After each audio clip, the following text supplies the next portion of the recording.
Hello and welcome back to the Quarantine Theater Company. Tonight we are doing an 80s classic movie, Tom Hanks, when Tom Hanks was great, when he was funny. We're doing the Burbs. It's going to be amazing. Joining us tonight, we've got George. He's going to be our Ray. We've got Kate. She's going to be Carol. Logan's joining us as Mark Rumsfeld. Travis is going to be our Art, was it Weingartner? I don't know if I said that right. And Eric's joining us. He's our Walter Sesnick and our Ricky. And I will be doing scene description. I'll be Bonnie and her few lines that she's got. So without further ado, we shall do this. I forgot I was scene description for a moment. The Burbs, written by Dana Olson. Fade in. Establishing shot night of a quiet tree-lined cul-de-sac in any suburb USA. 7 modest middle-income dwellings are spaced evenly along the street, with a woody marsh just beyond a wooden guardrail at the dead end. It is early, the wee hours, and all is still but for a chirp of the crickets and the light patter of a lawn sprinkler watering the yard of meticulously landscaped split level under cover of darkness. Angle on imitation Tudor home, night, located between the split level and a compact 2-story colonial. The oldest house on the street, the Tudor, is singular in its dark neo-Gothic design and also stands out from the others because of its disarray. The lawn is overgrown with wild, uncontrolled shrubbery. Shutters hang loose, paint cracked and peeling. These people aren't gunning for a House Beautiful award. Push in on a closer look, careful not to disturb anything, and suddenly the nocturnal peace is shattered by a thundering noise. Churning up from the bowels of the Tudor, I think that was probably bowels, vaguely machine-like in nature, it sounds like maybe a big garbage disposal unit being dragged across a stone floor with heavy chains. As the noise continues to rock the neighborhood, we pull back and see a light go on in the colonial next door. The colonial, night. The front door opens and a disturbed man in a ratty bathrobe comes out onto the porch. This is Ray Peterson, our hero, late 30s, pleasant middle-class looks, a good neighbor. Right now, though, he's a bit annoyed, wondering why this jerk next door woke him up with this alien racket. He walks down the 3 porch steps into the yard. A window slides open across the street and he looks over. Ray's POV. The orange dot of the cigarette ember hovers in the window of the split level across the street. The one with the flagpole in the yard. Ray, now that he's not the only one on the street that's been disturbed, he decides to take affirmative action. So he goes for a closer look, walking across his driveway to the property line. Ray's POV, Tudor house night. It's downright eerie in the moonlight, the twisted branches of a neglected elm throwing shadows on the house as the mysterious noise continues. Ray stands tentatively at the edge of his mother's lawn. Is he bold enough to walk across the grass and ring the doorbell? Or would that be breaking the unspoken suburban code? Live and let live?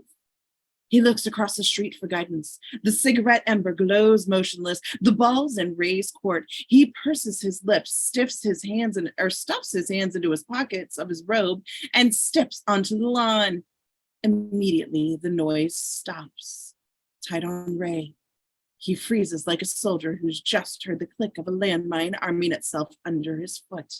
Next door, the sprinkler stops also, milliseconds after the sudden, ominous silence. Ray gulps. Has he been spotted? Perhaps this wasn't such a good idea after all. Besides, the noise has stopped, right? And this house is awfully creepy looking in the dark.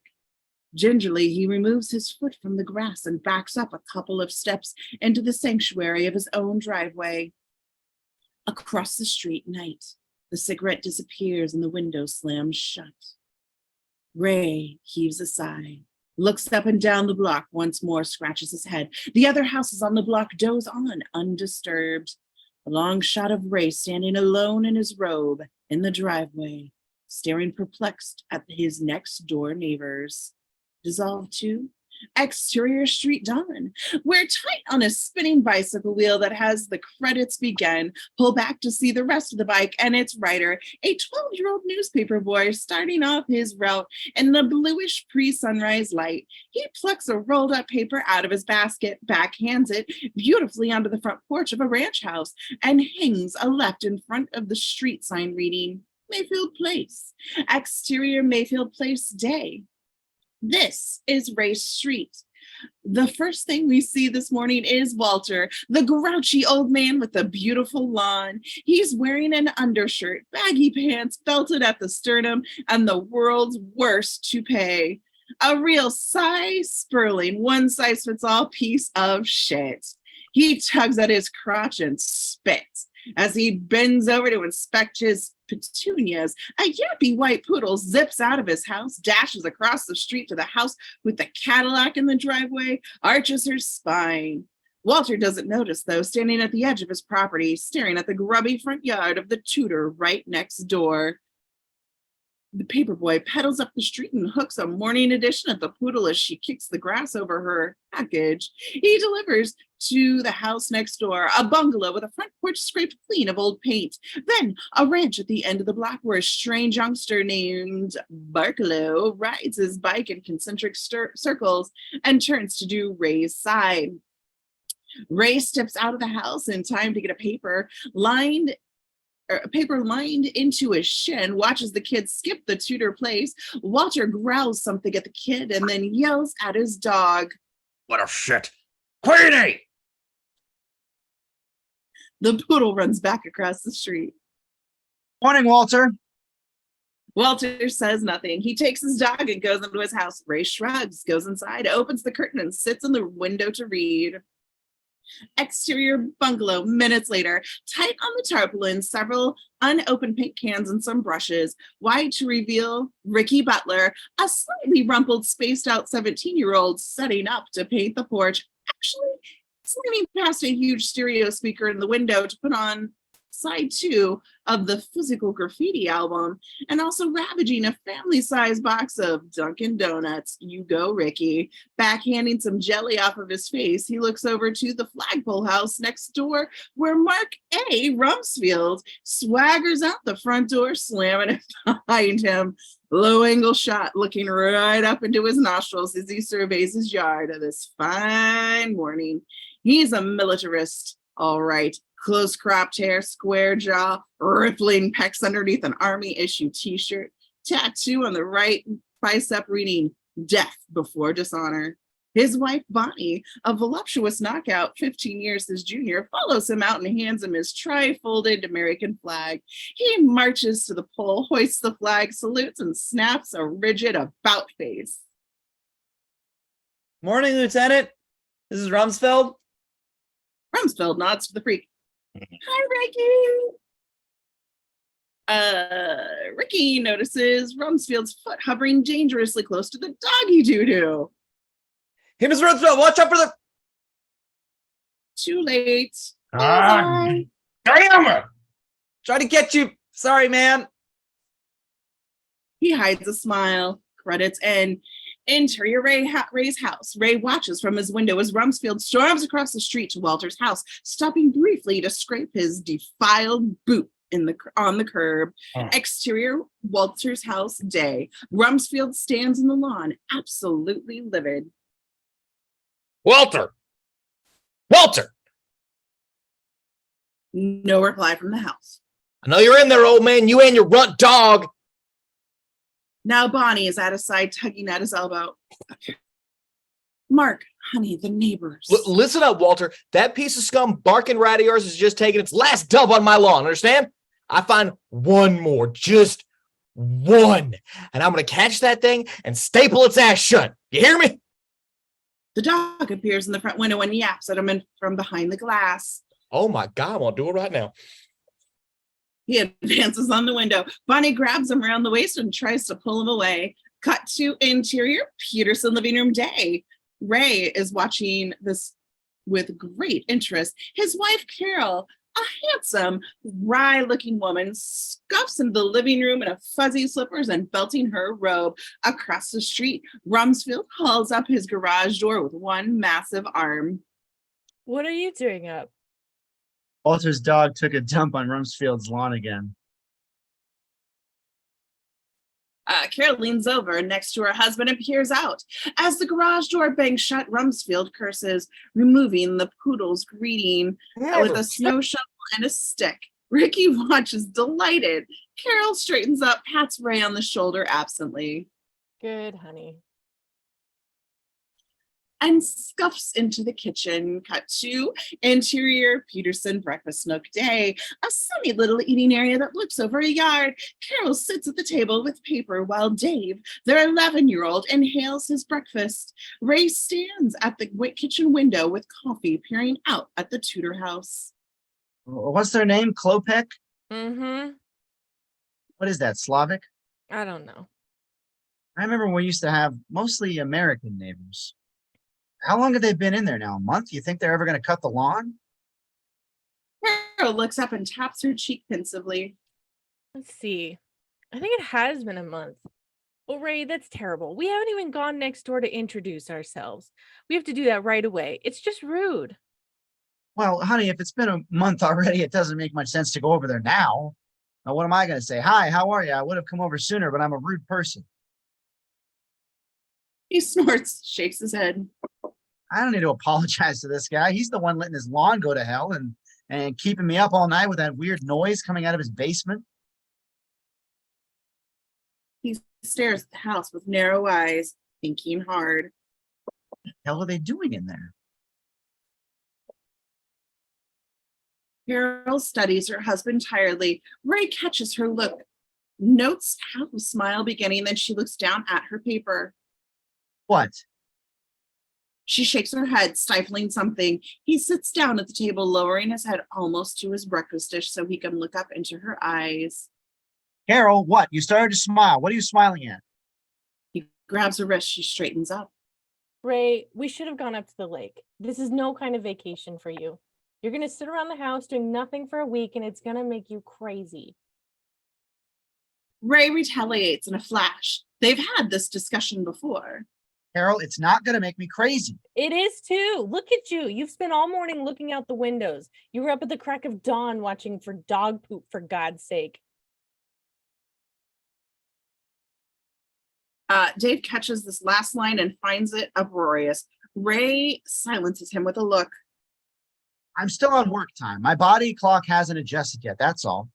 Honey, I've been looking forward to this for weeks. Come on. We've been in the house 3 years. We've been working our tails off to get it right, and I've never had time to enjoy it. I want to relax around my house for once. Do some yard work. Maybe fix that old brick barbecue in the back. Lay around and listen to the ball game and drink beer. I just hope you're not turning into an old man who skulks around, peeking at the neighbors with his robe open. Oh, come on, honey. I'm the least nosy person I know. All I want to do is relax. You'll see. By the end of the week, I'll be a new man. And I'll keep my robe closed. He winks at her. Now we look past Carol out into the backyard where Vince, the dog, is barking at something in the bushes. Exterior backyard day. Vince barks at a section of shaking bush on the south property line. We hear the crunch of twigs snapped underfoot, and then slowly a rifle barrel slides out of the hedge. Quiet, Vince. The rifleman exposes himself. This is Art Weingartner, Ray's other next-door neighbor. He's a soft, wacky-looking middle-ager with a paunch and slightly bite. Leaves stick in his thinning hair as he sights the rifle on a big fat crow squatting on the Klopex fence. Art takes a deep breath and squeezes the trigger. Pop! The crow squawks and takes off as the pellet snaps into the fence 6 inches below him. Art curses and breaks from the bush, pumping the rifle furiously to try to get another shot off before it's out of range. Interior breakfast nook day. Carol freezes when she sees Art. Ray, Art's got a gun.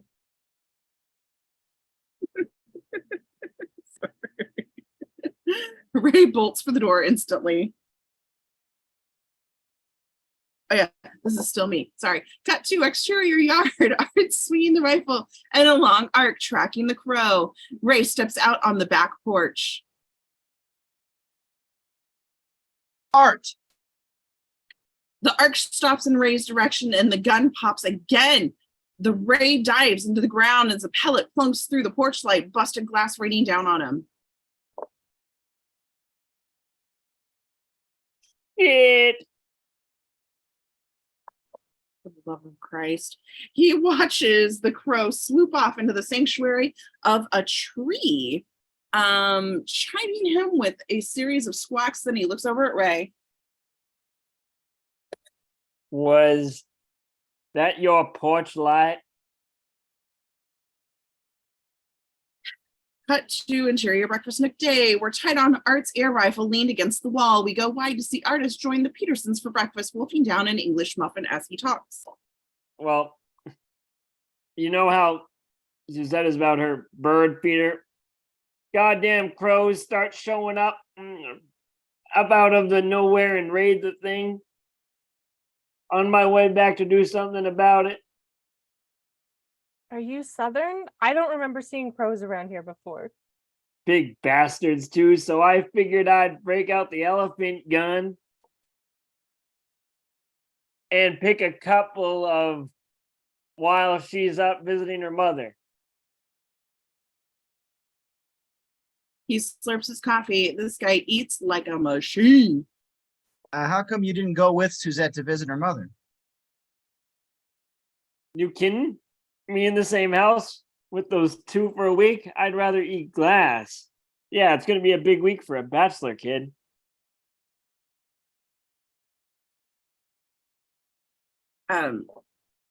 Ray looks like, oh wait, he injects a piece of bacon into his face.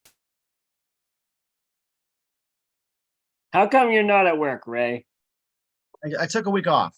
Yeah, great. You going somewhere? Ray looks at Carol. Carol looks at Ray.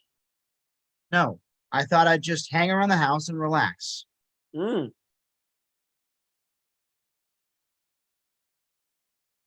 As if on cue, a strange noise from the Klopek house churns up again. Art pushes his plate away and brushes the crumbs off of his shirt.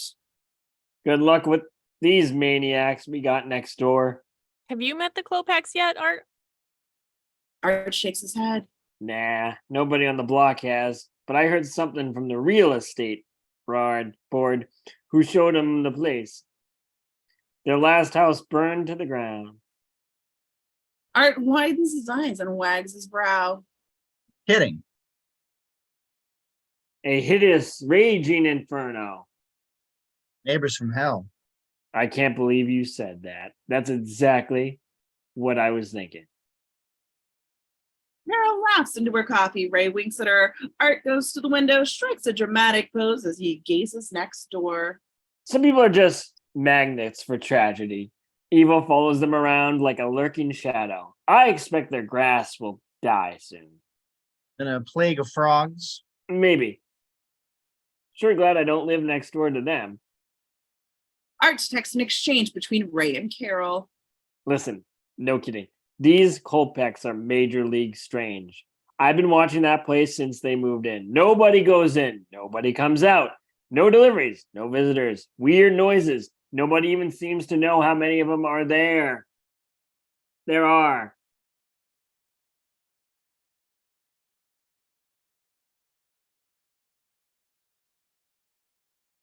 Well, there's three of them. They only come out at night. Ricky Butler says they're nocturnal feeders. All heads turn to Dave. Ray shakes his head. Ricky Butler. Yeah, last week I was up on the roof looking at the full moon with my telescope, and I saw him in their backyard. No one says anything for a beat. Carol smiles. What were they doing, honey? Well, they were digging. Art's eyes go wide as saucers. Carol pulls her hand over her mouth and starts laughing. Great. They'll fit right in. We got Rumsfeld, the army freak across the street, that psycho Barkalow kid that never gets off his bike, and now a family of moles right next door. Sounds pretty sick. to me. Digging, huh? Like a bunch of ghouls. Ray pushes away from the table and stands. This conversation is over. Leave the Klopex alone. Dig. Their business is not your business. And don't fill his head with any of your half-cocked theories either. He pecks Carol on the cheek. Where are you going? To start my vacation. Art hops up to follow him. Hang on. I'll help you. They exit. Dave looks at his mother. I'm not the one that woke up in the middle of the night. Eat your breakfast.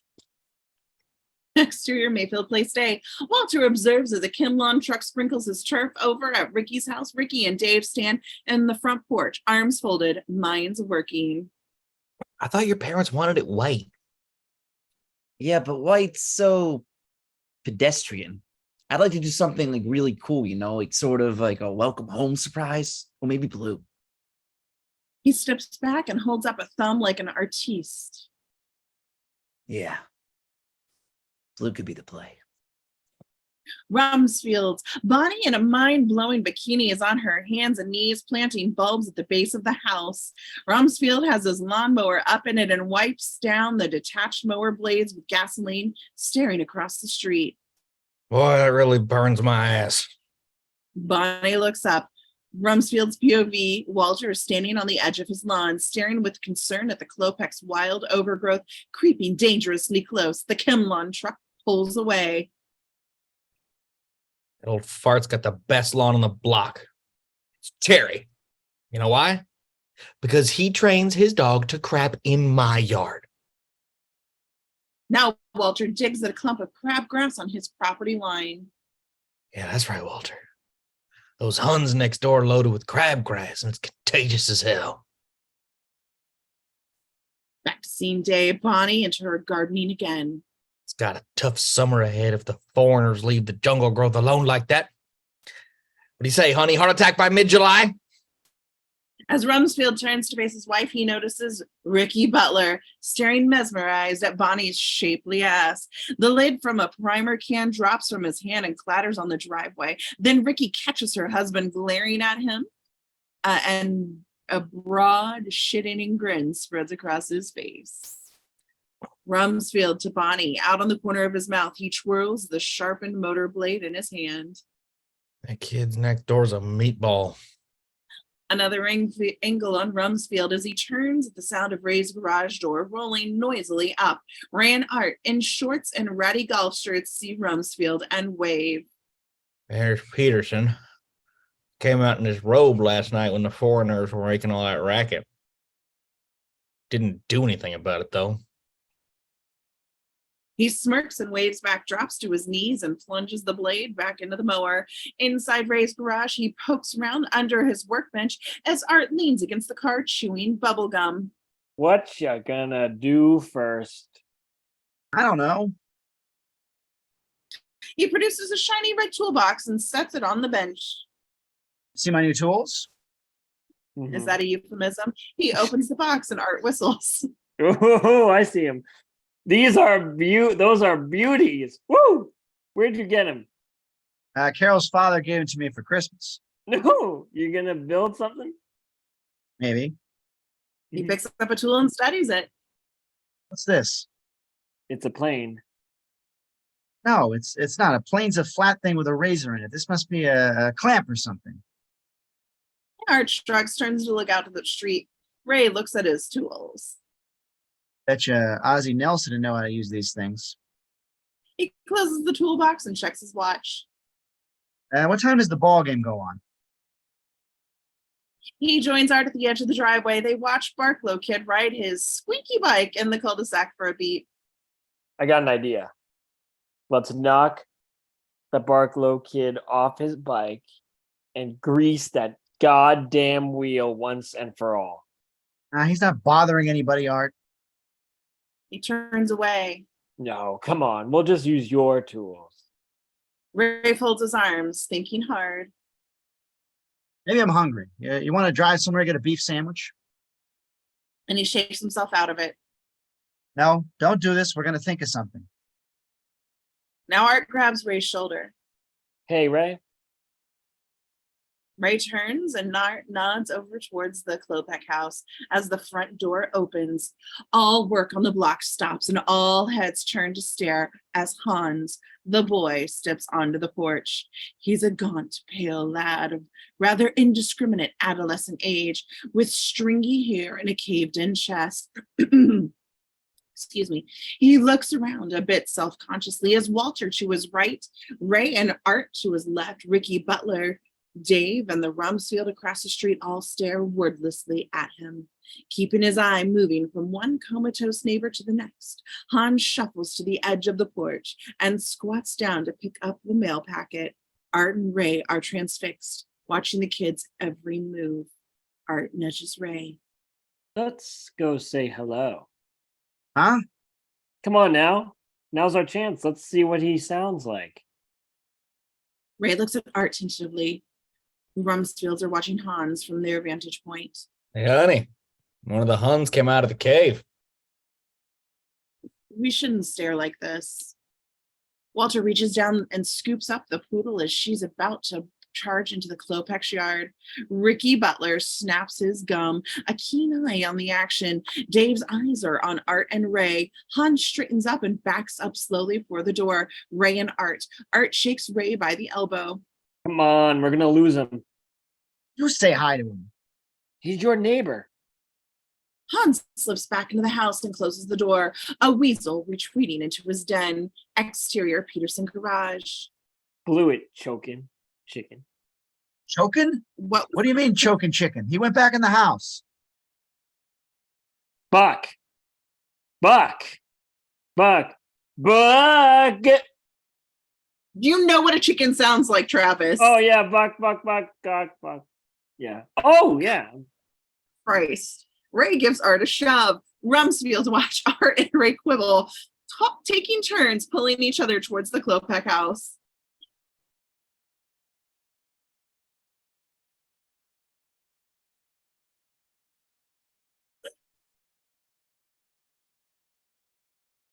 It's gonna open. Turn on the hose. Wait, what? It's look, they're daring each other to. Okay. Look, they're daring each other to ring the doorbell. He shakes his head and turns back to his lawnmower. Art and Ray. Now Ray's grabbing Art and pulling him towards the house. Come on, you called me a chicken. I'm not afraid. You come with me, hard guy. Come on. Art hesitates, looks up across the street. Ricky Butler jumps up and down in his driveway yelling.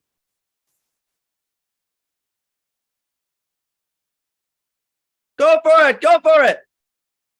And pointing at the house. Okay. All right.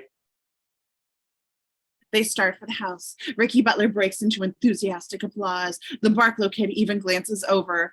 The Rumsfields stop to watch. Walter glares from his front picture window and Dave nods to himself. We study their faces, intercutting, as if they were townspeople and Art and Ray were Gary Cooper meeting evil Roy Slade at the OK Corral.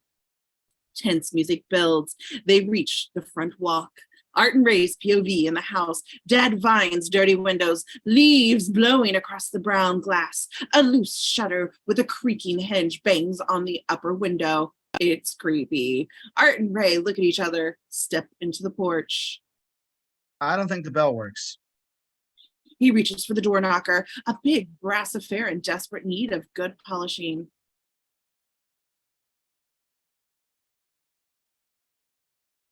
Art? Did you notice they have bars over their basement window? And what? Mhm. Art repeats the word bars, but it's obscured when Ray knocks on the knocker because of the vibrations loose in a big old shutter that drops with a big sharp bang, breaking open a nest of suddenly pissed off wasps. Bzzz. Wasps. Wide angle to see Art and Ray dash from the porch, screaming and waving with their arms like lunatics as a mass of wasps attack them. They run around in circles, jump over bushes, gradually twisting toward the street. Help! Angle on Rumsfield. Immediately, the soldier in him surfaces. He screams at his wife. Hose. She dashes off to do just that while he runs to grab the nozzle in. With Art and Ray still screaming, Rumsfeld grabs the hose and breaks for the street. This way, men. Run to me. Run to the water. Hanging on the coil of the hose, uncoiling as Rumsfeld runs for the street. Rumsfeld is still running, and we see Art and Ray start for him. The water hisses on full force. On the hose coil, it's out of coils, ghost hot. Rumsfeld still running at high speed. He suddenly comes up short and slack. His feet fly up over his head. His body pauses midair for a millisecond, and then he slams down on his ass. Ricky Butler, running from his garage with a can of Raid, sees us and collapses in hysterics. The Barklow kid stops riding his bike in circles to watch the madness. The Barklow kids POV 3 grown men run around the yard screaming and waving with their arms, rolling in the grass, spraying each other with the hose. Dave sits on the porch and watches, shaking his head. Rumsfield's yard day. They've sprayed things up pretty good. The wasps have dispersed. Rumsfeld wields the hose like a weapon, yet blasting Art and Ray full force from point blank. Winded, soaked, stung, and exhausted, they raise their arms and surrender. I think they're they're gone. Art falls down the marsh, gasping for air, choking. Rumsfeld turns off the hose. You hit. Ray gets down on one knee, panting and nodding his head. Ricky Butler comes running over with the Ray can, excited as hell. Incredible. I can't believe you guys did that. Neither can I. Ricky goes to Art, grabs a wet hand, and pumps it vigorously. You know, the same thing happened to me when my basketball went in their yard last week. Only it wasn't bees that time. It was a foaming squirrel.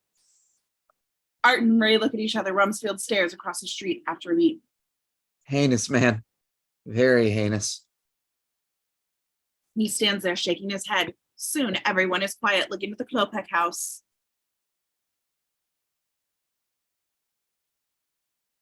Damn it, Travis. Tied on Rumsfeld, steely-eyed. Southeast Asia. We'd call this type of thing bad karma. We go wide, sad men, defeated men, staring wetly at the house, the victor in round one. Men's POV day, smug in its impenetrable formidableness. A curtain moves in the second-story window. Maybe it was because of the wind. Maybe not. Cut to interior Klopek house day. We're inside a dark room on the second floor, looking through a dirty window to Art and Ray in the Rumsfeld's yard. A hand pushes the curtain back into place. Exterior Ray's patio, evening. Carol steps out of the house onto the patio carrying a platter of meat. She immediately spots something off screen and bursts into loud, spontaneous laughter. Reverse POV of Ray at the barbecue in an apron and a chef's hat. A greasy bee sting ointment smeared over two lumpy red bulges on his forehead. He glares at his wife's cruel taunting. Carol gets a hold of herself and starts to arrange the table, but she can't resist laughing at him. I'm so proud of you, honey. At least you made the effort to break the ice with new neighbors. None of the other neighbors did. Now they can't accuse us of being rude or standoffish. Now you've taken the initiative. Her voice starts trembling. She's losing it. Even if they didn't actually come to the door, honey, at least.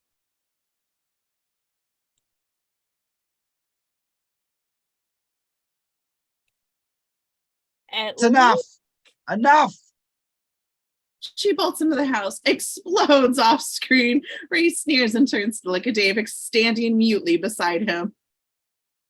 I didn't say anything. Ray looks back at the fire. I thought you were going to fix the old barbecue today. Go in the house. Dave turns and leaves, moping. God. He lets the screen door close with a healthy whap. Ray self-consciously presses one of the lumps, winces, then sees a crow squatting on the Klopex fence. It squawks at him. Ray scowls at it, pissed. He sneaks a piece of charcoal out of the bag and heaves at the crow. It takes off, nodding to himself. He defiantly squirts a stream of lighter fluid at the fire. It flares up and he jumps back, losing his hat. Cut to exterior Mayfield Place night. The moon is up and the wind is blowing as Ray comes out onto the front door to take Vince up for a walk. Vince chooses Walter's yard for his first stop, making Ray very nervous. No, Vince, not here. Anywhere but here, boy. He tugs at the leash, but the dog won't budge. Then a voice.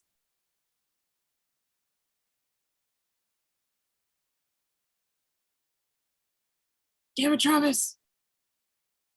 That's art. Travis. I'm not this voice. Oh, it's me. Hey, you with the dog? Ray jumps a foot, looks over and sees Art beckoning with a beer can from Ricky's house. Ricky's front porch night. Ray and Art stand in the yard, leaning on the porch rail. Ricky sits in a patio chair, chugging beer, then cranes his neck up at the night sky. Green sky. Ray and Art flick a glance upward. Green sky at morning. Neighbor take warning. In sky at night. Neighbor take flight. Ray snorts and Art turns and stares intently across the street at the Klopex. Ricky notices. You ever see the Sentinel, Mr. Peterson? About the old man whose apartment was the gateway to hell? Ray shakes his head and Ricky follows Art's stare across the street. It makes sense, you know. The last house burning down and all. Like maybe somebody left the gate open.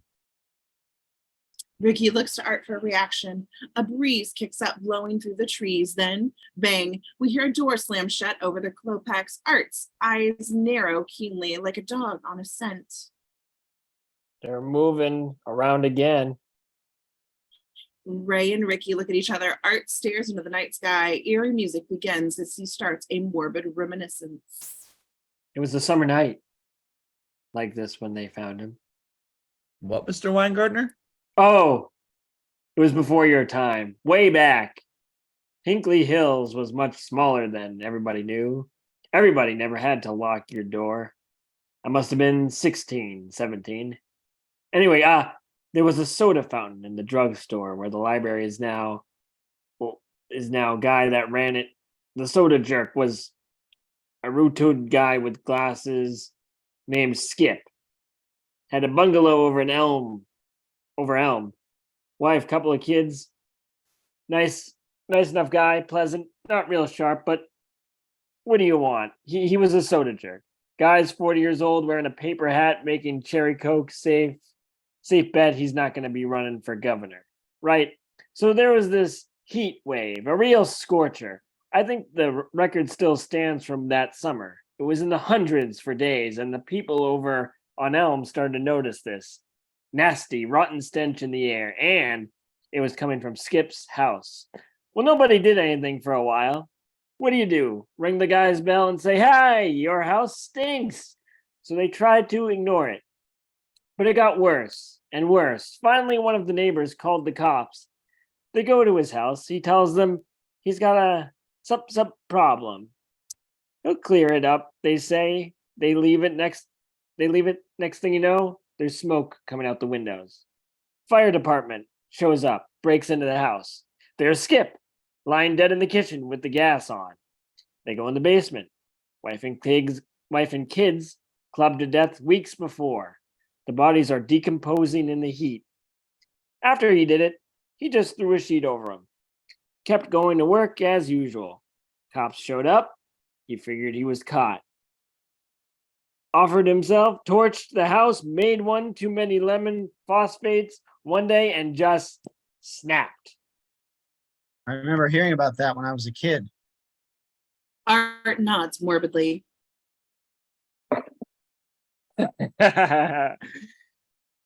These towns are full of stories like that.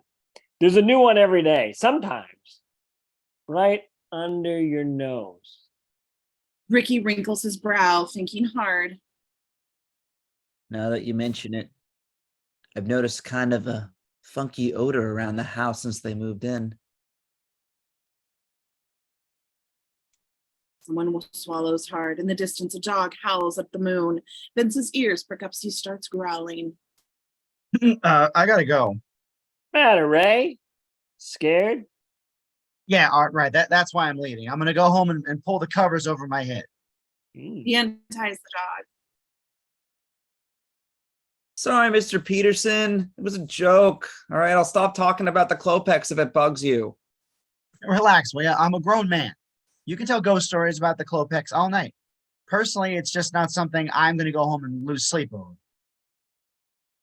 Hard cut to interior Ray's bedroom night. He's wide awake. It's late. Carol sleeps soundly next to him, but his eyes are like saucers. We pan over to the window, curtain blowing in the calm night breeze. It's a dead quiet in the street. Or is it? We begin to pick up a noise, almost like footsteps, but daintier, like tiny little elves in tap shoes trotting back and forth in the raised driveway. Tick, tick, tick, tick, tick, tick, tick. Ray hears it too. What the hell is it? Imagination? Vince, asleep at the foot of the bed, suddenly pops his head up, ears erect. It's not imagination if the dog hears it too. Tick, tick, tick, tick, tick, tick, tick. Vince muffles half the bark, but hops off the bed and trots over to the window, his nails on the hardwood floor going tick, tick, tick, tick, tick. Ray sits up. It's an animal out there. Vince is at the window growling. Ray swings his legs out of bed and is halfway across the room when terrible, horrible animal shrieking pierces the night. Ray, startled out of his jock, vaults straight into the air and lands on a crouch in the bed as Vince goes nuts, barking and trying to jump through the window. Carol's upright and trembling, clenching the sheet to her chin. What? Animals. Roar! What? Wild animals in the street. Vince claws at the screen, baring his teeth. Carol snaps out of her sleep mode and rolls her eyes at her husband, still crouched on the bed. She crosses to the window and pulls Vince away, scolding him. Get down. Get over there and shut up. Vince obeys. The pandemonium in the street stops. For heaven's sake, Ray, it's a cat fight. Exterior Mayfield Place, street level shot night. Looking up at Ray's window, we hear Carol's voice as the window slides open. Look at you. Art tells you a ghost story and you're a nervous wreck. What are you, 37 going on 12? Another angle in the window's closed, but now we hear heavy breathing and notice something on the bottom of the frame, right at ground level. It's hard to tell what it is in the dark, but now it starts moving and it looks kind of like a carcass being dragged across the cement. As breathing continues, we pan left towards the Klopex. Over on the side of the house facing Walter's place, the gate slowly swings open. And the thing that's doing the breathing and the carcass dragging makes its way for the opening. Dissolved to exterior Rumsfield lawn, ground level the next morning. Rumsfield's yard in Rumsfield's yard, looking up at his picture window. The bottom third of the frame, however, is blocked by a blurry dark mass with flies buzzing all over it. We see Rumsfield come to the window and look straight at us. He spots the mess. His eyes widen. We see him mouth the words, Jesus Christ. We push up as he throws open the front door and jumps onto the porch. Walter! Another angle, slam, we stay with Rumsfield as he crosses to Walter's yard, ranting and raving the whole way. I warned you, didn't I? Didn't I warn you? Well, God damn it. Now it's... He stops, we go wide as we see Walter just standing there with his hands in his pockets, staring at his lawn. Ricky Butler stands with him mutely. Walter's lawn, it's all torn to shit. Looks like the Rams just scrimmaged on it. The old man's devastated. Jesus. Maybe you better sit down. Walter mumbles something unintelligible. Rumsfield gets down on his haunches to survey the carnage. Hefting a lump of sod in his hand, he looks up at Ricky. The hell happened? Walter stumbles over to the property line, a bit dazed. His eyes lock on the flagstone path leading to the fenced-off portion of the Klopex backyard. Must have been a coyote or some animal that wandered in from the woods. Rumsfield hooks a thumb towards his own yard. Whoever it was paid me a visit, too. Yeah, I saw. See, at first I thought it was the poodle again. Ricky shakes his head. No poodle I ever knew could pinch anything like that. Rumsfield nods grimly. Walter is now on his hunches, staring at the Klopex flagstones. He stands and brushes off his hands. God damn son of a bitch! He marches into the house. Walter's pissed. Yeah. He looks at the wrecked lawn, shaking his head. Ricky turns to peruse the Klopex property around where Walter is squatting. Dissolved to exterior Mayfield Place. Later that day, the paperboy comes paddling down the street, whistling. Then he hits his coaster brakes and sucks in his whistle as he sees Paperboy's POV. Ricky Rumsfeld, Art in his shorty pajamas, and Ray with his coffee standing on Ricky's lawn, having an anxious discussion. On the guys, Ray has the upper voice at this point. It could have been a cat fight. It could have been a raccoon. A raccoon? Jesus, Ray, you heard that squealing last night? That was no cute furry raccoon. Mm-mm. We had something running around our front yards last night that stalked and killed a live animal. Look at the size of that turd. That's a predator. Maybe a chemical leak in the swamp caused a mutation in the food chain. Or maybe it was an 8-foot radioactive possum. Ray starts laughing. Art smirks. Ricky, you burned too many brain cells, okay? But that's how you sound, Art. Mm-hmm.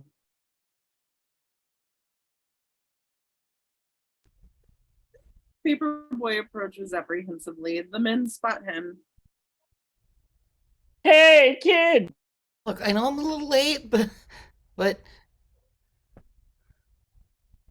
No. What do you know about the people in 903? This whole exchange goes rapid fire and overlaps from here. Art, will you relax about the Klopex? It's got nothing to do with them. Magnets for tragedy. That's the first thing I said. Oh my God. Some people move in that are a little different and we all lose it. I gotta admit, the bees caught me off guard. You don't normally see insects organize an attack like that. Crows, bees, wild animals. This shit never happened before they moved in. I'm telling you. They're evil. Do you know the crow is a symbol of death? Oh, yeah, gosh. Mr. Peterson, did you ever listen to the White Album? Look, all I know is that their street number ends in a 3, which is always bad luck for paperboys. See, the evidence is overwhelming. I say, watch Another angle. Slam. A discussion is halted as the sudden reappearance of a new Klopex standing on the front porch staring at the cluster of frenzied neighbors. He's a short, squat, dark European fellow in baggy pants with a greasy, sleeveless undershirt. We'll call him Uncle Reuben. Who's he? I don't know. I never saw this one before. Reuben wades into the bushes and pulls out a coil of dirty garden hose. As he does so, our attention turns to Walter's house. As the old man stomps down his front steps and picks up his way across his mangled yard to confront Reuben, the guys watch in amazement.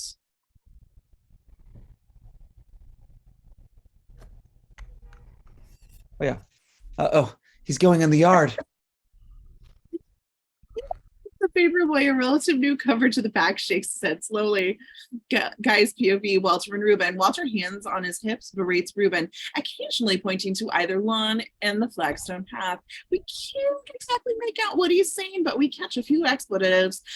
Reuben stands there without reacting for a bit and then hits the spray nozzle on the hose and turns it on the flagstones, wetting Walter's legs in the process. Walter jumps back, jumps back, shakes a fist, and storms into his house. Reuben twists off the hose and drops it right tight on Reuben as he turns towards the group across the street. Reuben's POV on the guys. They stare at him for a long, uncomfortable beat. Then slowly, in a mechanical unison, they raise their hands and wave in a quasi-neighborly zombie greeting. Reuben, unsure of what to make of this, waves back and goes into his house. The guys watch him go. A beat. Neither rain nor sleet nor dark of night will keep me from my appointed deliveries. Everyone looks at him. But that fucker makes it a whole different ballgame. On his look, we cut to exterior Mayfield Place. Night. It's real dark. We hear a persistent squeak and spot the Barklow's kid on a bicycle headlamp going around and around. Ricky's porch. Night. Ricky and a teenage girl, Gail, are dragging folding chairs out onto the porch. What about your parents? They're not going to be home until 12:30. They set up their chairs to have a perfect view of the neighboring houses. I swear to God, this is better than anything on television. Why can't we go to a movie? Movie? That's not real. It's the same as television. Trust me, this is real. This is my neighborhood. Art's driveway night. Art's garage door rattles up and Art skulks out in old sneakers. Ricky's porch night. Here it comes. Get ready. This is the best show in town. God, I love this street. Ray's living room night.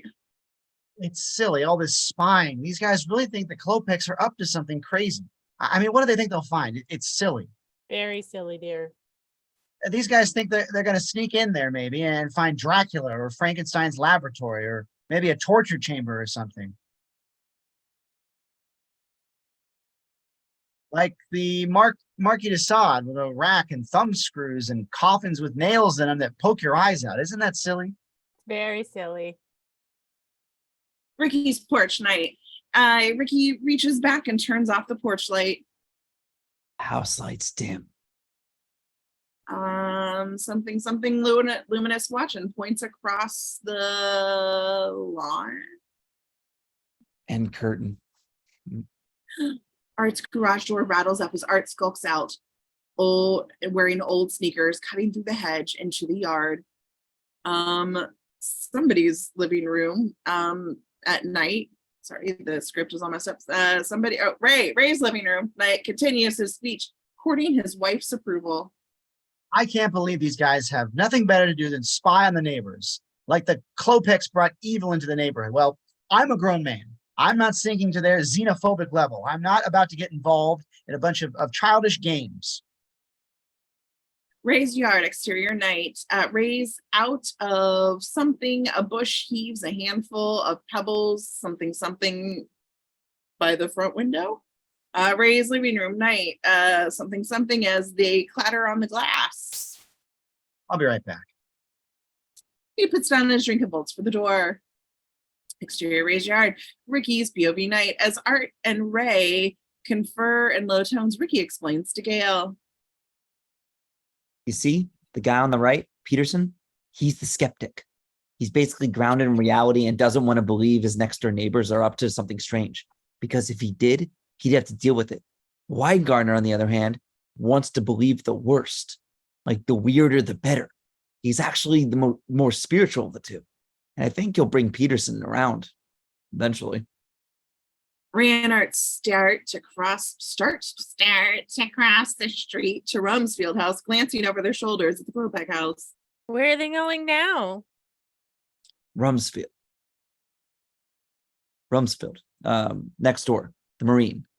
This ought to be good. Shh. Exterior Rumsfeld yard. Night. Rumsfeld charges outside, slams the front door. Bang!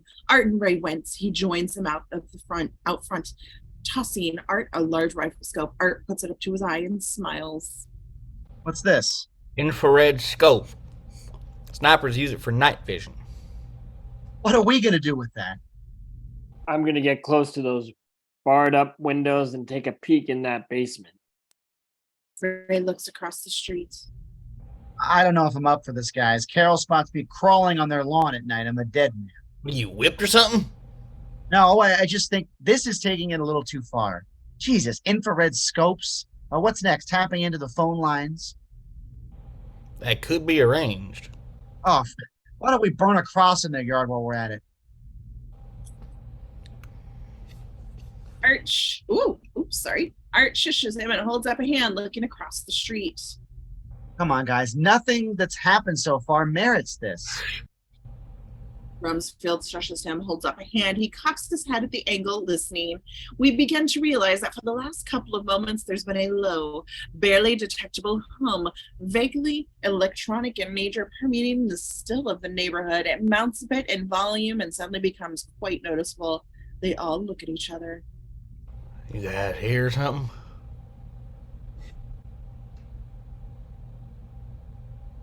Ray nods, cocking his head aside. Art sticks his pinky in his ear. Yeah, I thought it was just me. Rumsfeld starts to look around the treetops.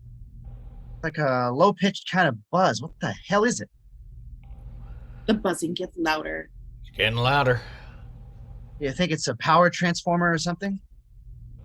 Ray cranes his neck. Scanning the trees with Rumsfeld, Art's focused across the street. Goddamn power company. Where the hell is it coming from? I know where it's coming from. They look over at Art and follow his stare across the street. We pan over to the Klopak house. It's definitely the source of the hum, and it's beginning to reach an alarming pitch. Now what? Wider angled night. It gets louder and higher until they have to clamp their heads over their ears, and then zap! A big blue electrical charge goes off from the Klopex, lighting up the basement window, white hot for an instant, like all of the juice in the county was just tapped and blown out with one big shock. The noise knocks the three guys out of their socks and into the brilliant flash, temporarily blinds them. Then all of the neighborhood lights flicker and dim to half intensity, and some smoke curls out of the Klopex basement window. Exterior Ricky's porch night. Both chairs are now empty. One is turned on its back. Exterior Rumsfeld yard night. Brown out. Good Christ, what in God's name?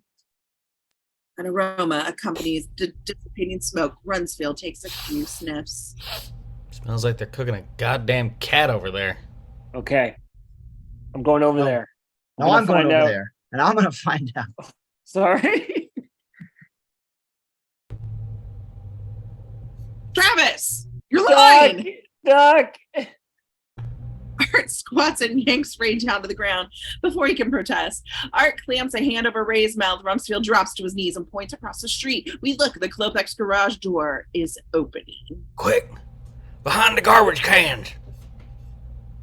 They crawl, commando style, up behind Rumsfeld's garage cans and the big aluminum kind, set on a curb for the morning pickup. Excellent cover. Across the street, the garage door is up all of the way. It's pitch black inside, and we hear a car engine start. Then, slowly, a big black Pontiac slides out head first, cruises to the end of the driveway, and stops. Reaction on the guys, peering out from behind the cans. They pull their heads back and look at each other. Art mouths the words, "No headlights," and then they peek over at the cans again. Back on the scene with the engine idling, the front door opens and Hans Klopak, the gaunt, beady-eyed teenage son, gets out, looks left, looks right, looks left again. Then he plucks the lid off of one of their curbed garbage cans. He opens the back door of the car, reaches in and pulls out a big green garbage bag stuffed with something very bulky and very heavy. It plops on the driveway. He drags it over, hefts it up, and dumps it into the can. Reaction on the guys. We see the whites of their eyes quite clearly. Art gulps. Back on the scene, Hans stuffs the bag down in the can and goes back to the rear of the car again. He reaches in and pulls out what appears to be a large hoe, but with one end flattened out like a potato masher. He carries it over to the can, sticks it in the end, and starts to mash the garbage bag down. Really getting into it. He pounds the shit out of that garbage bag, making mush of whatever's inside of it. Reaction of the guys. Art is blushing. Rumsfeld and Ray are glued to the macabre scene. Exterior Ricky's porch. Ricky and Gail look at each other, fascinated. Across the street, Hans puts the lid back on the can, tosses the hoe into the car, and then gets in and backs into the garage. The door rattles and closes down overhead. Some thunder cracks. The guys stay frozen behind the trash cans, trying hard to make some sense of what they've seen as the first few drops of rain pelt them. Finally, Art breaks the thoughtful silence. They were a quiet family, kept pretty much to themselves. Why would anyone suspect them of foul play? The rain intensifies. I don't believe I saw that. No, I don't believe I saw that. Oh, I don't believe you saw it. Who drives their garbage down to the curb and then beats the shit out of it with a stick? Like I'd like to beat the shit out of Travis right now. And me both. Guys, POV the Klopex house, looking nightmarish in the rain. Next to it, Walter's house is quiet and dark. Art stands. Like, say we take a look in those cans. Now the rain is really coming down. Ray looks up. Well, call me cautious, but don't you think we might arouse their suspicion, sifting through their trash at 10 o'clock at night in a rainstorm? They think about this for a beat. He's right. That garbage isn't going anywhere. Let's wait till first light. Exterior Ricky's porch. He and Gail reopen the door. Rain delay. Shit. Just when it's getting good. The guys split up. Art and Ray splash across the street, ducking out of the rain onto Ray's porch where they pause. What was that you were saying the other day about half-cocked theories? Ray says nothing, looks through the rain at the Clopex garbage can. Art reaches out and claps a damp hand on Ray's shoulder. Sleep tight. Art winks delighted. That was really creepy, Travis. Anyway, then Art jumps off the porch and trots into the rain. Ray stands pensive for a beat, then snaps out of it and opens the front door, shaking his head. He's not going to give this another thought, right? Cut to Extra Ray's house later that night. The raging thunderstorm douses the street. Rain comes down in buckets. Lots of lightning and thunder. We move in on Ray's bedroom window as we get closer. Some lightning illuminates it long enough for us to see a figure standing there, looking out. Cut to interior Ray's room. Night. Ray just stands at the window as the rain drums on the glass. He's just watching the storm deep in thought. Or so we think. Ray's POV. As the storm rages on, we stare into the blackness of the Clopex's yard. Another lightning bolt flashes, illuminating the yard for an instant, giving us a brief glimpse of what actually is that Ray's staring at. In the middle of the Clopex lawn are three shadowy figures in rubber ponchos, standing there in the rain, in the middle of the yard. And they're digging. Dissolved to exterior garbage truck, tight on a pneumatic scoop on the back of the truck as it winds obnoxiously scraping the latest load into the hull. Pull back to show two garbage collectors hauling the bark loads cans across the pavement toward the bend. These guys are professional noisemakers. They got to wake up early for work and they want everybody in the neighborhood to know it. They slam the cans against the truck, scrape along the cement and skim the lids down the street, etc. They finish at the bark loads and hop on the truck, and one of them sticks his fingers in his mouth and whistles. Yo. The truck chugs into a U-turn at the cul-de-sac and pulls up in front of Art's house. Cut to interior Art's house living room. Art's asleep on the couch in his robe with the TV on. Outside, the garbage truck makes enough noise to wake up the dead. We hear the whine of the scoop again, and Art rolls over and opens his eyes. It takes him a second to shake off the sleep. Then he sits up, bolt upright. Garbage Damn it. man! Exterior Mayfield plays. Art comes tearing across his yard, his robe whipping in the wind, and hopefully he's not watching ESPN. Hold it. Angle on the garbage man, about to empty the first Clopex trash can into the truck. He hesitates and looks back to see what all the yelling is about. Art bolts into the frame and takes the can out of the garbage man's hand and dumps it out into the street. Hey. Art wades through the trash in his slippers, spreading it out furiously with his hands. Not finding anything in the garbage can, he lunges at the second one. The other garbage man, a big guy in a leather hat, has a hold of one of the handles. Art tries to wrench the can away from him. Hey, man. Art rips it from his grip and dumps it over. Then he kicks over the third and starts rifling through that too. The garbage men sidle up to one another and exchange furtive glances at Art as Art Sorry, I turned to the Swedish chef there. Had to get that out. Cut to interior Peterson's breakfast nook. Carol grips into the phone protectively, angling away from Ray, who's reaching for it. She barks orders at him. Sit down. Raymond, sit. Carol, give me the phone.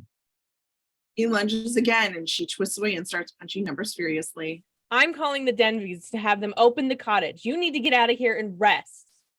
You call going to the lake resting, drive 3 hours on a crowded expressway so we can sit in that sour cabin with the rat poison in the horrible bathroom while that man next door with the enormous head gets drunk and beats his wife? God, I hate that place.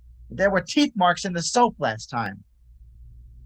Another angle. Now Dave comes trotting into the kitchen with big news. Hey, Dad, Art's throwing garbage all over the street.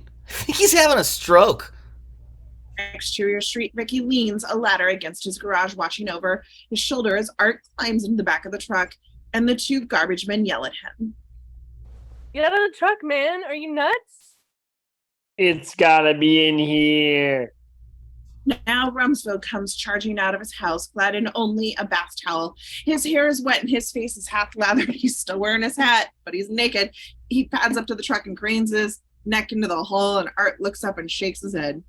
Hey, did you guys pick up a hefty rag out of this yard that was very bulky and probably kind of moist? Moist. The garbage men look at each other. I don't like these fucking cul-de-sacs, man. There's only one way out, and people who live here are always weird. Hey, let me tell you something, Einstein. Exterior Ray's house. Ray comes out the door.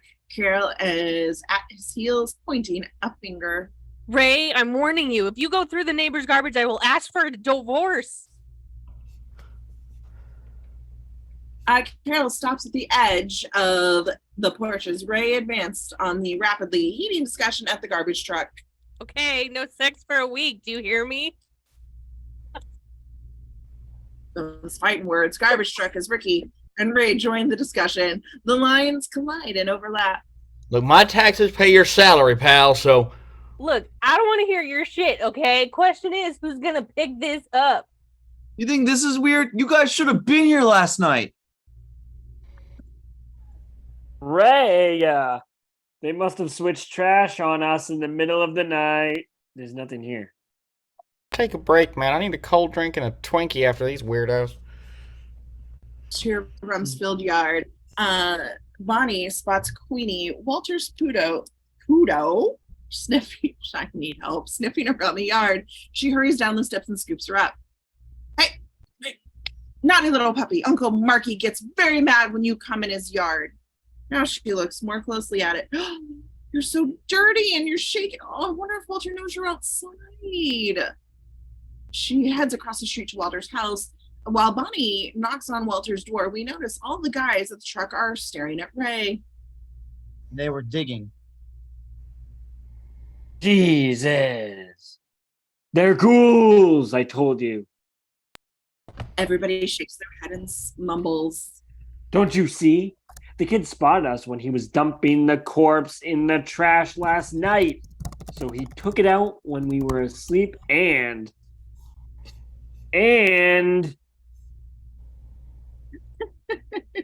Sorry. They all look at the house. Buried it in the yard? 8 feet of morbid silence. Let's get out of here. Wait a second. Buried who in the yard? Bonnie walks over, smiling, Queenie under one arm.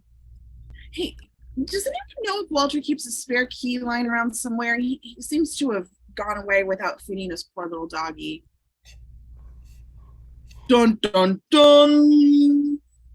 Cut to exterior Walter's backyard later. Rumsfeld, on Ricky's ladder, presses his forehead against the second-story bedroom window and peers inside. Ricky foots the ladder while Bonnie, Art, and Ray observe. Maybe I'm wrong. Maybe I was just seeing things. no way. It fits too perfectly. The old man, a loner, keeps to himself. Who the hell would notice if he just dropped from sight one day? We're wasting our time checking his house. Maybe you better break a window.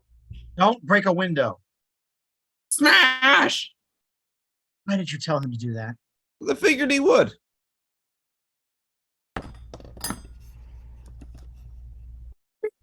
Art has wandered into the center of Walter's backyard. He stands feet apart, arms folded, watching the Klopak house with steely determination of MacArthur reinvading the Philippines.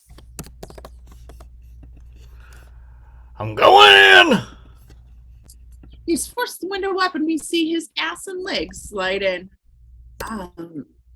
You know, he might have fallen and hit his head on the bathtub. Channel 26 had a 4-part miniseries on the elderly last week, and they said things like that happen all the time. Well, if it's a head wound, forget it. Those things bleed like hell. It's over in a matter of minutes. Bonnie gasps and puts her hand to her mouth. Look, I think we're overreacting. He could have left town for a couple of days and spaced out on the dog. He's an old man. He forgets things. Personally, I like Mr. Weingartner's theory that the Klopeks offed him. He says stuff like this happens in the burbs all the time. Ray sighs, shakes his head. Ricky, Art sleeps with a steak knife on his nightstand, you know? Back door, we hear rattling on the back door and everyone jumps. The door opens and Rumsfeld comes out. Well, he's not in the house. No signs of struggle, no trace of a stiff. Continued. Ray frowns and shrugs. Art joins them, staring at Rumsfeld expectantly. But did find this. He swings his hand out from behind his back and tosses Ray something small and hairy. Ray catches it, grimaces as he examines it. Ricky peers over his shoulder. Walter's Amazing. rug. Bonnie gasps. Lying on his bedroom floor. Ray turns it over and looks at the adhesive side. Got his initials on it. Look, these old guys never leave the house without their hair. And they certainly don't leave it on the floor where it could get stepped on or the dog could get at it. No, I think old Walter left in a big hurry. In an unscheduled departure.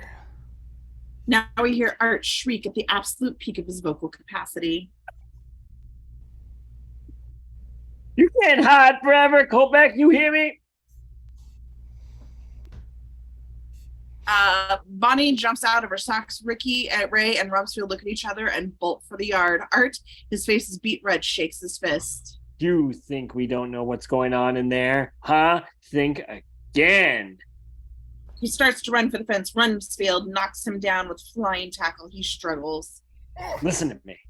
Shut up. Will you shut up? Art tries to restrain himself. You guys are blind. You're blind. You want to call the cops? No. But they'd laugh in your face. Now Art's eyes flick up to the house and he shrieks. Look! He mooned me. God damn it. The guys snap their heads to the Klopak house reverse angle. One of the dormers' windows is open and the curtains billow out.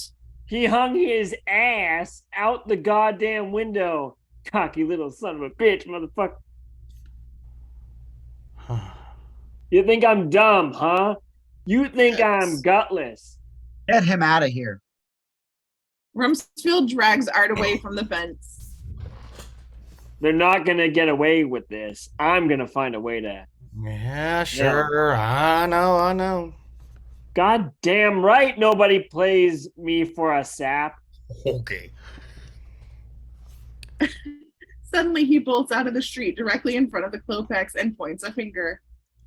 You think I'm chicken shit? Well, come and get me. I double dare ya. They drag him around the corner and Ray turns to Ricky to Ray. I don't mean to be disrespectful or anything, but Art's not the most balanced guy in town, is he? As they share a look, we cut to Walter's front porch. Minutes later, Ray, Queenie on a hunk of clothesline at his feet, compose a note, mumbling to himself as he writes. Walter, sorry about the window. I have your dog. We'll explain details later. Ray Peterson. He goes to put the pen back into his pocket and gets a handful of hair. Oh, shit. He stands there with the toupee in his hand and awkwardly pushes it through the mail slot in the front door. As he does so, we notice Queenie growling gutturally at the Klopak house and backing up to cower behind Ray's legs. Reverse in the Klopak house, Uncle Reuben is perched in the upper window, staring malevolently at Ray. Ray suddenly, very clumsy, slides in the door jamb, clears his throat, and then tries to smile and wave. Hi, Mr. Klopak. Listen, But Uncle Reuben disappears into the house and the curtains close. Ray reacts. Cut to interior Ray's house night. Dave crouches on the basement floor, his ear pressed against a water glass held flush to the panel. Nearby, Queenie vies with Vince for dog food. They said they were going to play canasta. And they locked themselves in. Carol finishes loading the dishwasher, walks over to the basement door and rattles the knob, then sighs and shakes her head. Ray? Ray? No answer. She bangs a couple of times, still nothing. Then Get me a butter knife. cut to the basement. Night, tied on an old black book of gold embossed letters reading The Theory and Practice of Demonology. After a beat, we notice the book. We notice the book start to tremble slightly, and we pull back as it falls flat on a card table, revealing Ray, bug-eyed and paled. Art notes his friend's reaction from the other side of the card table and nods grimly. You're Satanist, Ray. Sure, as I'm standing here. He jumps up, runs around the table to Ray, and begins to leap furiously through the book. There are thousands of these cults all over the world. See? Black Mass, manipulations, the incubus and the succubus.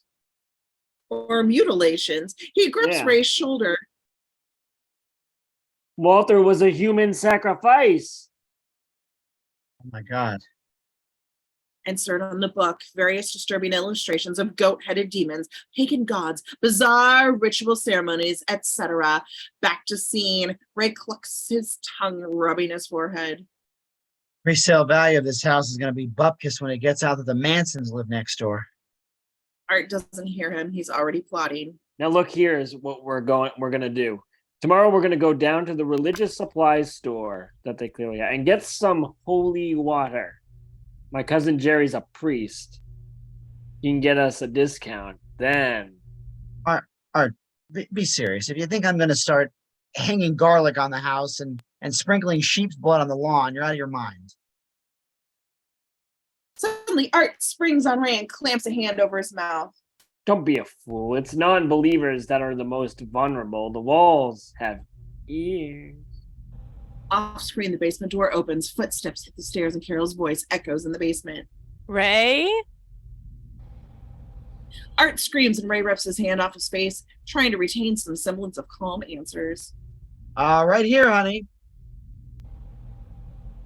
Carol turns into the basement from the stairs just as Ray yanks the demonology books off the card table and plops it into his lap. Ray meets her furtive glance with a shit-eating grin. Want to play some canasta? On her reaction, we enter Ray's bedroom night. Ray lies rigidly in bed, gnashing his teeth, trying to watch television while Carol reads the devil worship book next to him. She clicks her tongue and shakes her head. Satanists, huh? Ritual killers? Ray nods rigidly, chewing a thumbnail. Carol snorts and turns a page. Nice. Very nice. So the Klopeks are offering up Walter as some kind of human sacrifice to Beelzebub. Is that the idea? Ray doesn't respond, trying hard to concentrate on the television. Ray, do me a favor. Instead of, say, counting sheep tonight, will you close your eyes and repeat the phrase, I won't lose my grip on reality. I won't lose my grip on reality. Can you do that for me? No response. I'm living with a zombie. Insert on TV. He's watching Poltergeist. Back to scene. Carol claps the book shut and swings out of bed. Oh, where are you going? Bathroom. Relax. She ducks into the master bath and closes the door. Ray, eyes wide, clutches the sheet to his chin and watches the tube. Intercut from Ray to the TV. The TV, a huge revolting skull, pops out of the closet and snaps at Craig T. Nelson.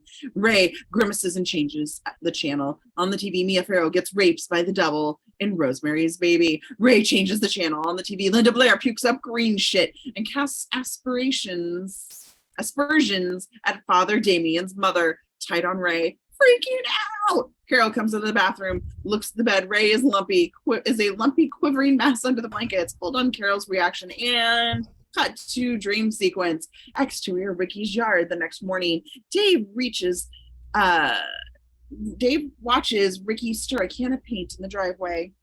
My dad's grounded. He is? Yeah, my mom won't let him play with art today. He's up in his room. They look over at Ray's house. Cut to interior Ray's bedroom. Day. Ray sits on the edge of his bed in his bathrobe watching Bugs Bunny. He's unshaven and he's got a big bags under his eyes. Restless as a kid in detention, he goes to the window and watches dejectedly as Ricky and Dave shoot hoops in Ricky's driveway. Then he hears something in his own front yard and looks down to see Art and Rumsfeld on his lawn waving their arms at him. He opens up the window. Ray! I can't come out. Rumsfeld smirks. We gotta play and What? I said we gotta what? Did you just have a stroke? But he's cut off as Carol comes out fuming. She points to Ray. Close that window, young man. Ray frowns and ducks back inside.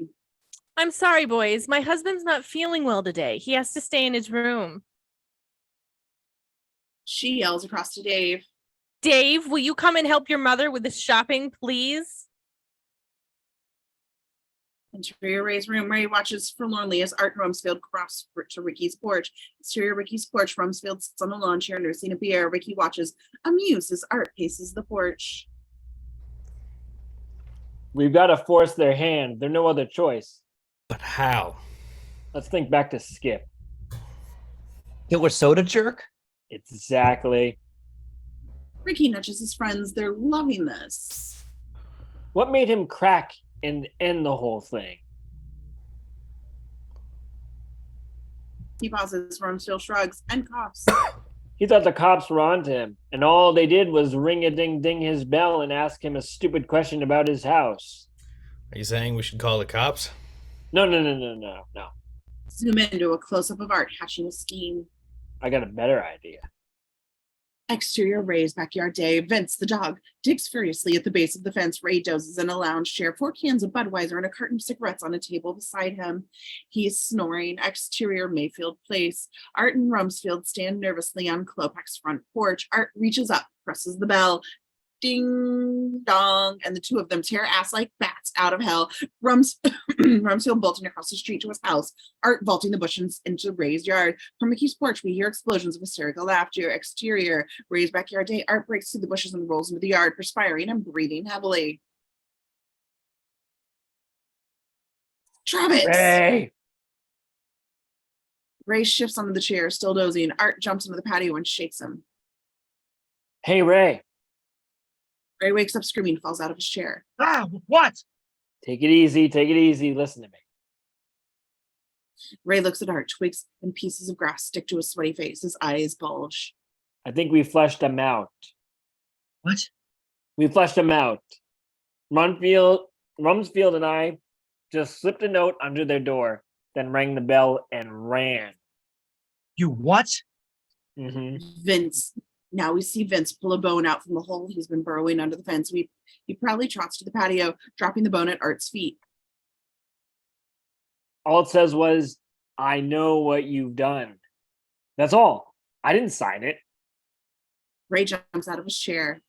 You asshole. God, I can't believe it. What?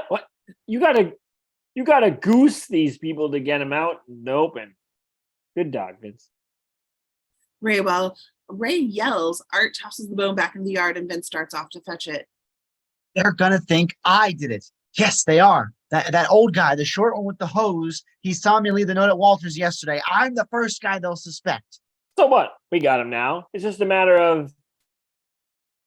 What was that I just threw? On Vince. Now the dog's on the patio again, dropping the bone at Ray's feet. Ray picks it up.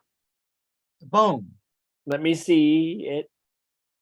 Art snatches it out of Ray's hand and examines it. This is a femur, my friend. What? A femur. A thigh bone. A human thigh bone. Ray looks at the dog. Vince sits patiently staring at the bone, waiting for someone to throw it again. You sure? Look at it.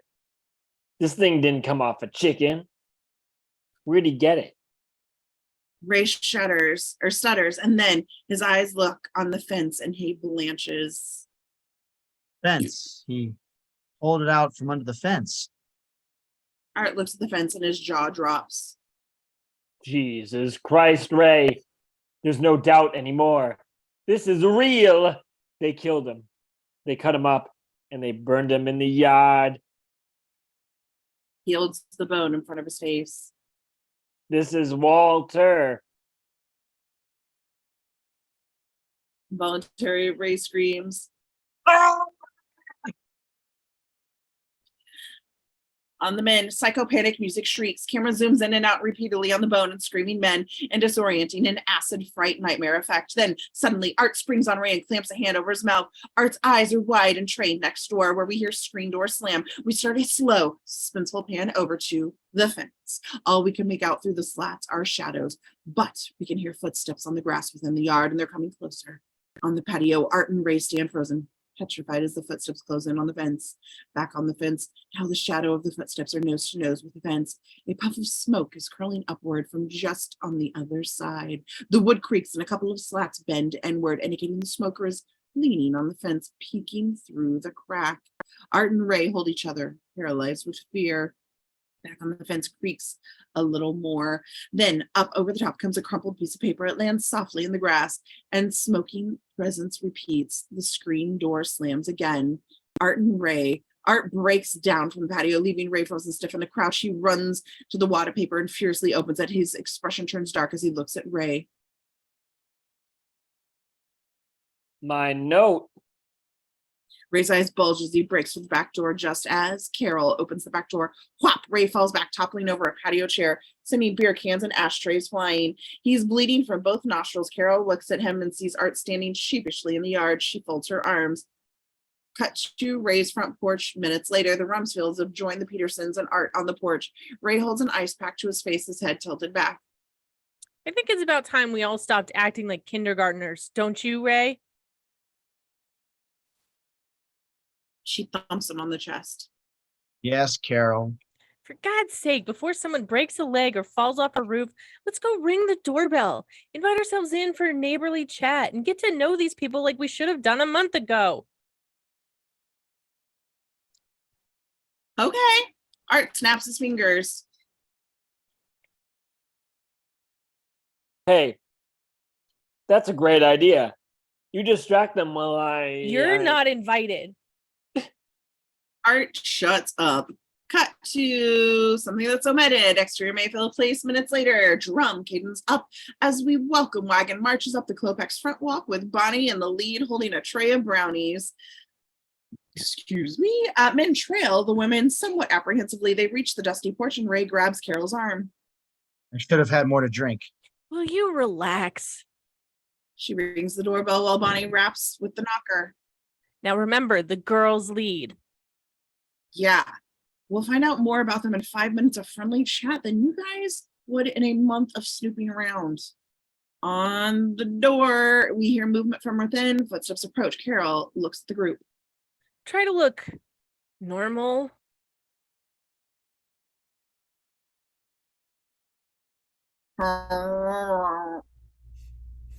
Yoo-hoo! It's Carol Peterson from next door. Curtain in the door window moves. An eye peeks out. Rumsfeld, in trying to affect normalcy, leans casually on a rusting wrought iron chair. The arm crumbles under his weight. However, he drops, yelling. This startles Bonnie. She yells and drops the brownie tray. Rumsfeld curses. There go the goddamn brownies. He takes a mighty kick at the mess, sending the tray of chunks of fudge slamming into the wall of the house just as Hans opened the door. Oh. Sorry. Carol recovers immediately and offers Hans her hand. Hi, welcome to Mayfield Place. We're your new neighbors. She sticks her head in front of the leg and front leg in the front door, bracing open as Bonnie charges in. Hans is unsettled. Oh, we brought dessert. Is your mother home? Ray follows the girls and smiling politely. Rumsfeld brings up the rear, holding Hans, handing Hans the bent tray piled with dusty, crumbling brownie mess salvaged from the drop. Here, kid. I'm not big on sweets. Interior Klopek house. The place is done in sort of a Nouveau Vincent Price motif. Very dark, old-looking furniture, dusty velveteen, wall covering, weird etchings, etc. Carol and Bonnie immediately set about casing the joint professionally, combing every detail like a couple of presidential advance men.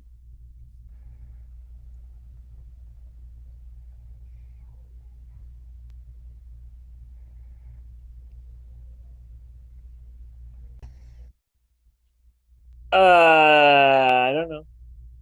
I just can't believe you've been here a whole month and we haven't even dropped in to introduce ourselves.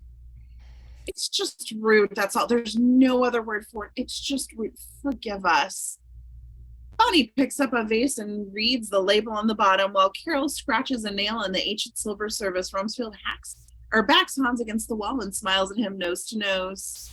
Rumsfeld the name, son. I didn't catch yours. Hans. Hans, huh? It's a fine Christian name. Hans Christian Andersen. You a Catholic? Ray examines a circular blade from a table saw he found lying on a coffee table. It's rusty and stained.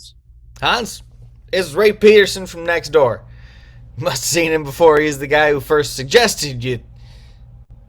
Ray kicks Rumfield in the leg, cutting him off. Bonnie starts for the dining room. Is this the dining room? Another angle goes to stop her, but Hans goes to stop her, but she stops anyway, yelping. Surprises the little squat Klopek, as we saw within the garden. Nose appears in the archway of the dining room. He's in the same dirty sleeveless t-shirt and he's smoking. Bonnie puts a hand to her chest. Oh, you startled me.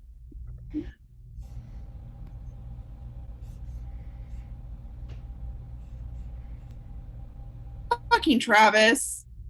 What? I don't have a line yet. You're Hans. Oh, Literally, you you do. did say the line.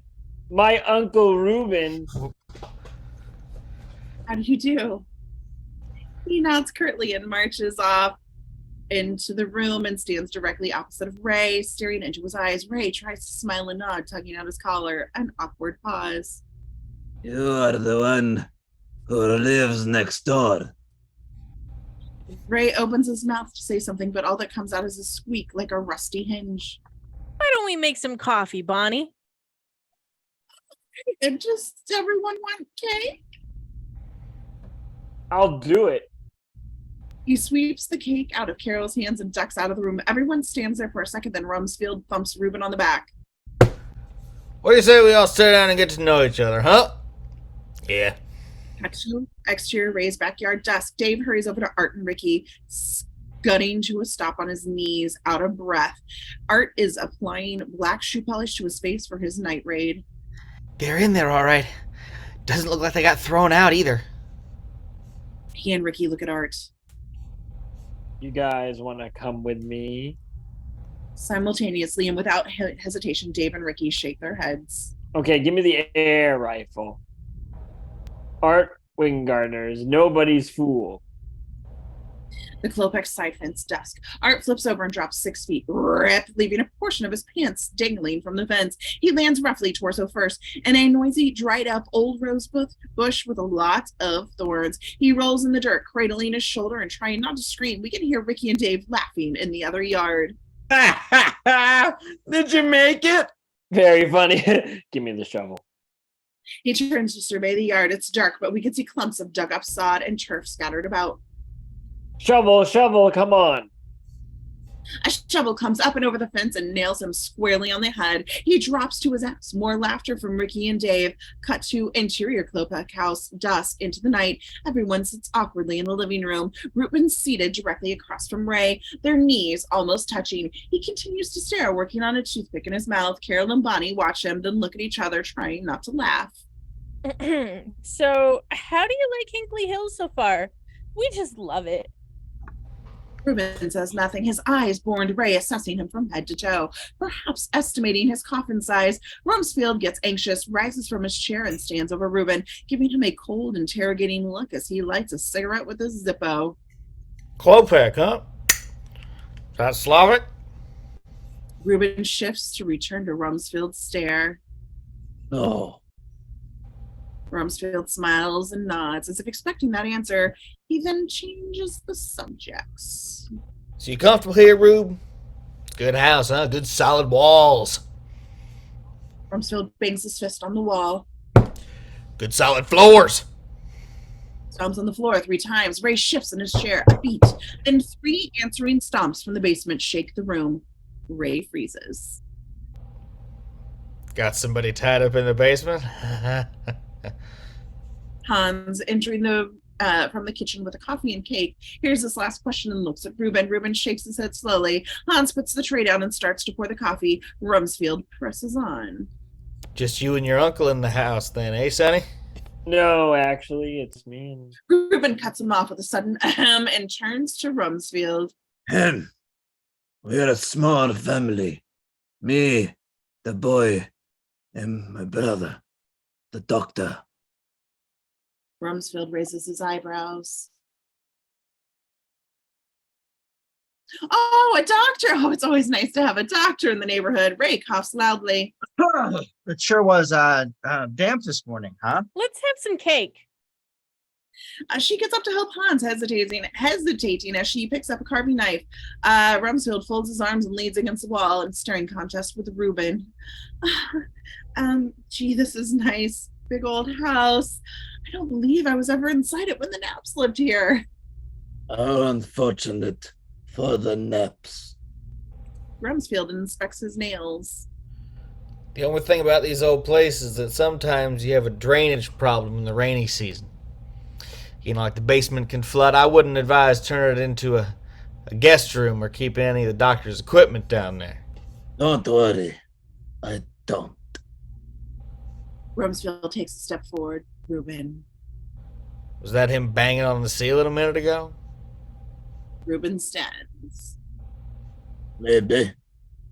Yep, it sure was damp today. Carol wedges herself between Rumsfeld and Reuben with a piece of cake on a plate. Here, Mark, you can take the first piece. She jams a forkful into his trap. Cut to the backyard. Night Art crouching near the base of the house where he's examining a freshly dug hole. He freezes as he hears something, scratching noises from inside the basement windows, like a prisoner clawing at the glass. Trembling, he backs away from the house and stumbles over a tripwire strung with tin cans and various racket matters. He goes down noisily, tangled. Back in the living room, everyone sits around drinking coffee. Hans pokes his head up, hearing the noise. Someone's in the yard. Turn on the boy, Boston boy. Alarm. Hans gets up to do his uncle's bidding. Alarm? You got an alarm on this house? Isn't that a little paranoid? Paranoid. On this block. Interior kitchen. Hits a two-pronged electrical switch. In the backyard, Art stops in his tracks as somewhere in the yard, a generator of some kind wheezes to life. Interior living room. Ray rubs his temple, staring at his coffee as the neighbors converse.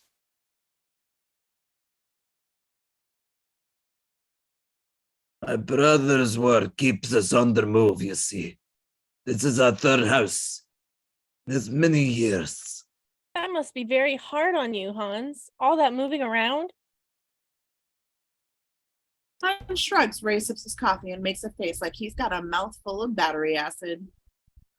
Indeed, tomorrow we go to the state capital to see about another transfer. I doubt very much we'll last the summer here. Oh, and we've hardly gotten to know you. What a shame. She looks at Ray. Yeah, what a shame. Just what kind of doctor is this brother of yours, Klopek?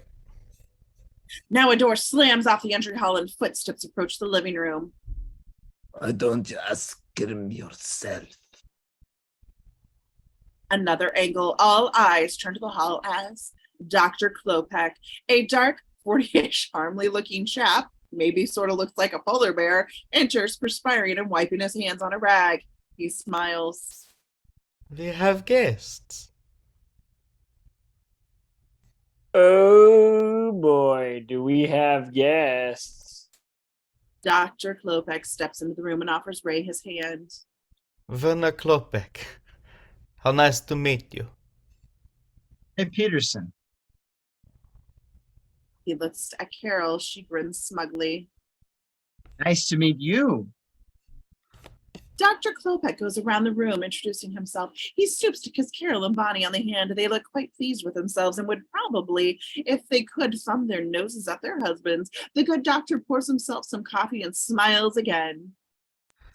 I really must apologize. It was quite impolite of us not to have introduced ourselves earlier.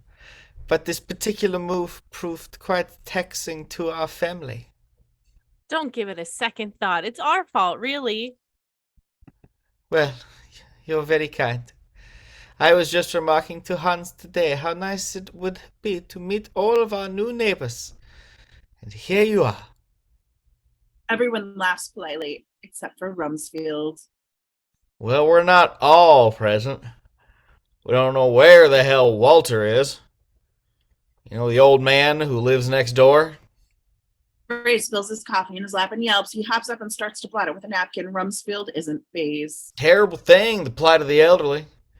Well, we were remarking just the other day, an old guy like that could drop right off the face of the earth and no one would even notice. Over his shoulder to Ray. Right, Ray? We were just saying that yesterday. That you were. Now it's clear Reuben and Rumsfeld are facing off. Okay, let's cut the polite crap. What's that weird goddamn noise that comes out of here all the time? I beg your pardon? Oh my gosh, look at the time. What you got in the basement, Herr Klopek? Mark, Ray bails out. I gotta go to the bathroom. He goes to the door off the hall and reaches for the knob.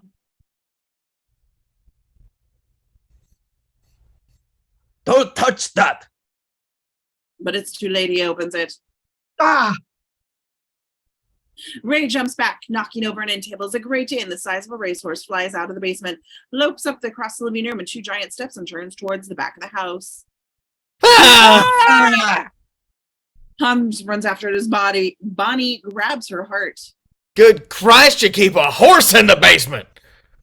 Cut to the kitchen door at night. A huge canine shadow dances on the wall for an instant, and then rip, the dog flies right through the screen. Art craps as the huge growling beast vaults the porch rail. He drops everything, tears ass for the fence, leaps, and screech. A horrible piercing alarm goes, and the floodlights snap on, bathing the entire yard in a painful white glare. Art scrambles to get over gaping jaws of the Great Dane inches away. On Ray's side of the fence, Dave and Ricky scatter as Art flies over, catching the heel between 2 slats. He dangles there helplessly, and the Klopek back porch. Everybody but Ray stands at the rail, watching as Hans tries to wrestle the dog away from the fence.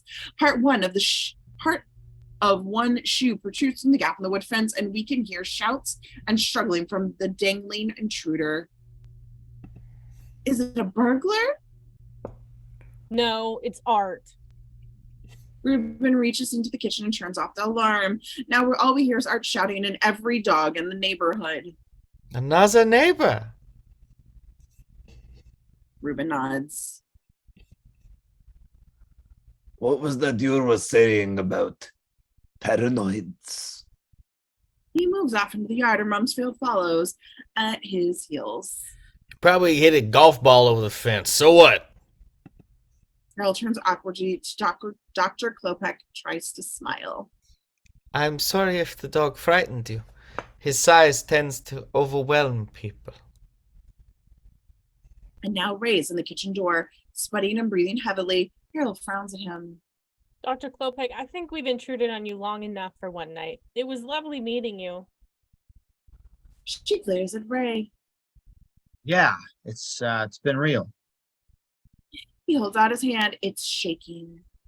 Are you all right? Me? Never better. Let's do this again sometime. He looks out in the yard, and Art falls from the fence and drops on the other side. Real soon. Interior Ray's house night later. Art sits with his foot propped up on the ottoman while Rumsfeld administers an ice pack. Carol paces angrily, and Bonnie sits quietly, and Ray is pressed in the corner, observing. God, I've never been so embarrassed in my life. I hope you 8-balls are satisfied. Satisfied? God damn it, I had him. He was gonna confess right there. I had him in the palm of my hand. If you hadn't bailed out and pissed your pants. They got to know we're on to them now. On to what, Art? Don't sit there and tell me you still believe these nice people chopped up Walter and scattered his pieces in their yard. Nice people. Jesus, Carol, they're clearly psychos. And you aren't? Who's been running around ringing doorbells and peeking in windows and skulking through the backyards at night? It's a wonder he didn't call the police. Small wonder when he's got a goddamn skeleton in his bushes. Yeah, Carol, what about the bone? Art, they've got a 100-pound dog, for heaven's sake. Vince drags bones into our yard every day. What about the garbage? And the bars in the basement windows? Yeah, what about Walter? Where the hell is he? Well, who cares where he is? My God, a week ago, the 3 of you couldn't have cared less whether or not he was breathing. Now he's all you talk about. Art chews on this for a while. Rumsfeld smacks his fist into his palm. I was close. I was very close. I don't trust that guy as far as I could throw his house. Bonnie turns to Ray. Oh, what do you think, Ray?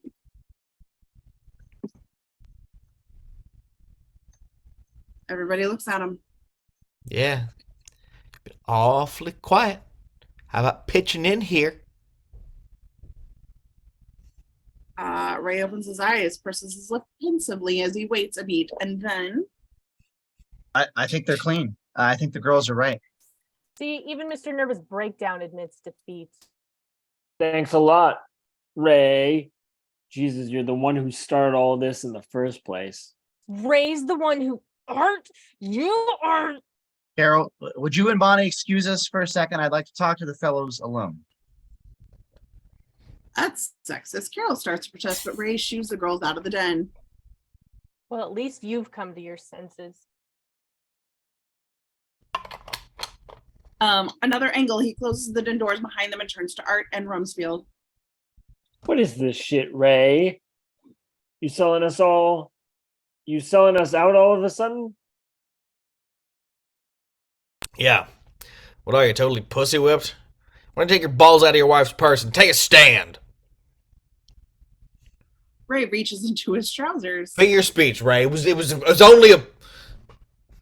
He pulls out a familiar hairy object and Art gasps. Walter's ring! You've been holding it in your pants all this time. No. After you found it in his house yesterday, I slipped it back through the mail slot. Then how did you found it in Kolpak's house? Ray smiles maniacally, tossing the wig up and down in his hands as he lays it out. The dog flew out of the basement. I accidentally knocked some shit off a table. And while I was straightening it up, I found this pressed between some magazines, all of which I might add were addressed to Walter. So that means Rumsfeld finishes the thought. They went back into his house for the hair. Ray nods morbidly, goes to the bar and pours himself a belt and slugs it down. What do we do now, Ray? You heard him say they were going to the Capitol tomorrow. Well, as soon as that car leaves in the morning, I'm going over that fence and I'm not coming back till I find a stiff. Blows on Ray as he looks hard at his two comrades. Nobody bumps off an old man and gets away with it in my neighborhood. Hold on him for a beat and then exterior Mayfield Place. The next morning, the Barklow kid does his laps, and Ricky has progressed to actually spreading a few strokes of blue paint onto the porch. Both of them stop to watch the Klopex Pontiac slide out of the garage and up the street, the Great Dane's head hanging out of the rear window. Rumsfeld, shirtless, opens his bedroom window and watches the car turn the corner. As soon as it's out of sight, he ducks inside and slams the window shut. Ricky smiles. Yeah, I'm gonna get a lot of work done today. Exterior Ray's driveway later. Art's practicing shipping on Ray's lawn as Ray hustles Carol and Dave into the car. Why do I get the feeling you're trying to get rid of me? Hey, don't be silly. Art and I have a foursome lined up at Rob Roy. I'm going to be gone all day, too. I just thought you might want to take a break after the hell I've put you through this week and see Evelyn, that's all. He leans down to pat Dave on the head. Have fun with your cousins today, okay? I hate him, Dad. Rudy's a moron and Diane smells. Good boy. He pushes Dave into the car. Carol stops at the driver's door and gives Ray and Art a long, long look. Art obliges with a chip and a gleeful... 4. Carol nods slowly. All right, I'll be back around dinner. Art and Ray wave from the yard. As soon as the car's up the street, slam! Rumsfeld is on his porch with a fire in his eyes and both fists clenched. Ricky pulls a phone with a long extension cord onto the porch, and Rumsfeld crosses the street to confer with the guys. Steve, got any plans today? Come on over to my house. I promise you, it's gonna be a kick. Ray's backyard. Ray and Art stand at the base of a telephone pole next to the tool shed at the corner of Ray's property. Rumsfeld sits on the lawn, loading batteries into a pair of walkie-talkies. Art wears a yellow hard hat and a tool belt and glances up the top of the pole. In addition to the phone lines up there, there's a wide cylindrical power transformer. Listen, there's a lot of juice in that thing. You sure you know what you're doing? You hit the wrong wire up there, you're a post-toasty. You want to knock out the alarm, don't you? Well, maybe we could sidestep the fence and go in another way. Ray, come on.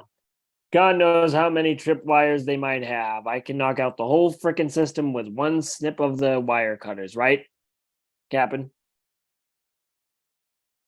Rumsfeld snaps a walkie-talkie closed and hits a button. Rrr, rrr, rrr, a metallic siren squawks. Siren mode. Great, isn't it? I can monitor police channels and power company with these babies. We're solid as a rock. Let's get on with it. We're burning daylight. He tucks the blueprint into his pants and bends over to adjust his lineman climbing spikes. Then he digs in and starts the ascent. In the telephone pole, minutes later day, Art nears the top. Oh, watch out, Starbuck. You're going to knock my glass over. Hold on. Where was I? Art nears the top. Ray and Rumsfeld observe him below. How you doing up there, Art? Art is at the top now, high above the neighborhood, fastening himself to the pole with a length of gaffer's tape. He flashes Ray a high sign and takes blueprints out of his pants and peruses them. Let's see. He takes a closer look at a small trapdoor on a hinge in the middle of the transformer. Stop it! Don't meow back. Then he pulls a screwdriver out of the belt and starts to pry it open. Ground level, the guys watch him anxiously. How much time you figure we got once we're inside? Most of the day, I guess. Unless they lied. Rumsfeld looks over at the house. If anything's in there, you'll have plenty of time to find it. The transformer. Suddenly we hear a loud stop. Oh, sorry. A puff of smoke pops out of the transformer and they all scatter as Art drops screaming right through the roof as the tool shed like it was cardboard. White powdery dust billows out from the shed and the thud of the impact back to the scene. Jesus Christ. The two of them scramble around the door to the shed, gagging on desk. Ray rips the door open and dashes in. He tosses out a couple of rakes and tangled garden hose, then backs out, hauling Art by the armpits. Art is covered with the dust. He looks like quicklime, and his head's nodding back and forth. Holy, call an ambulance. No, I'm okay. I landed on the fertilizer. Good thing you're not using cow shit this year. Can you stand? Can you feel your legs? Wow, what a jolt. Look, it turned my fingernails black. He probes a finger into his mouth. I think I lost a filling. He starts to get to his feet shakily. Can I stand under your hose? Rumsfeld trots off to the hose while Art knocks fertilizer off his body, looking up at the pole. Engel and Rumsfeld pulling the hose away from the house towards the guys, and he stops and looks at the fence. He drops the hose, takes a few running steps, and leaps onto the fence. He hangs on it like a monkey, shaking and kicking his feet as the fence creaks and sways under his weight. He looks over his shoulder at the guys. Look at this. No alarm. You must have hit the right wire. Ray claps Art on the shoulder. Nice work. Art smiles and nods. Rumsfeld consults his watch. Give me 5 to go set up the communication space. Got it. Rumsfeld trots off. The game is afoot. Exterior upper window. Rumsfeld slides open an upper window and peers out of his house. Down below, Ricky sits on a section of scaffolding in the front of his garage with an army helmet on his head. A few streaks of blue paint dry on his house as he looks up and down the street through a He-Man Masters of the Universe toy spyglass. Satisfied, he takes a swig from a plastic liter bottle of Coke and spots Rumsfeld and shoots him a thumbs up. Rumsfeld shakes his head, sticks a leg out, and climbs out onto a section of the roof.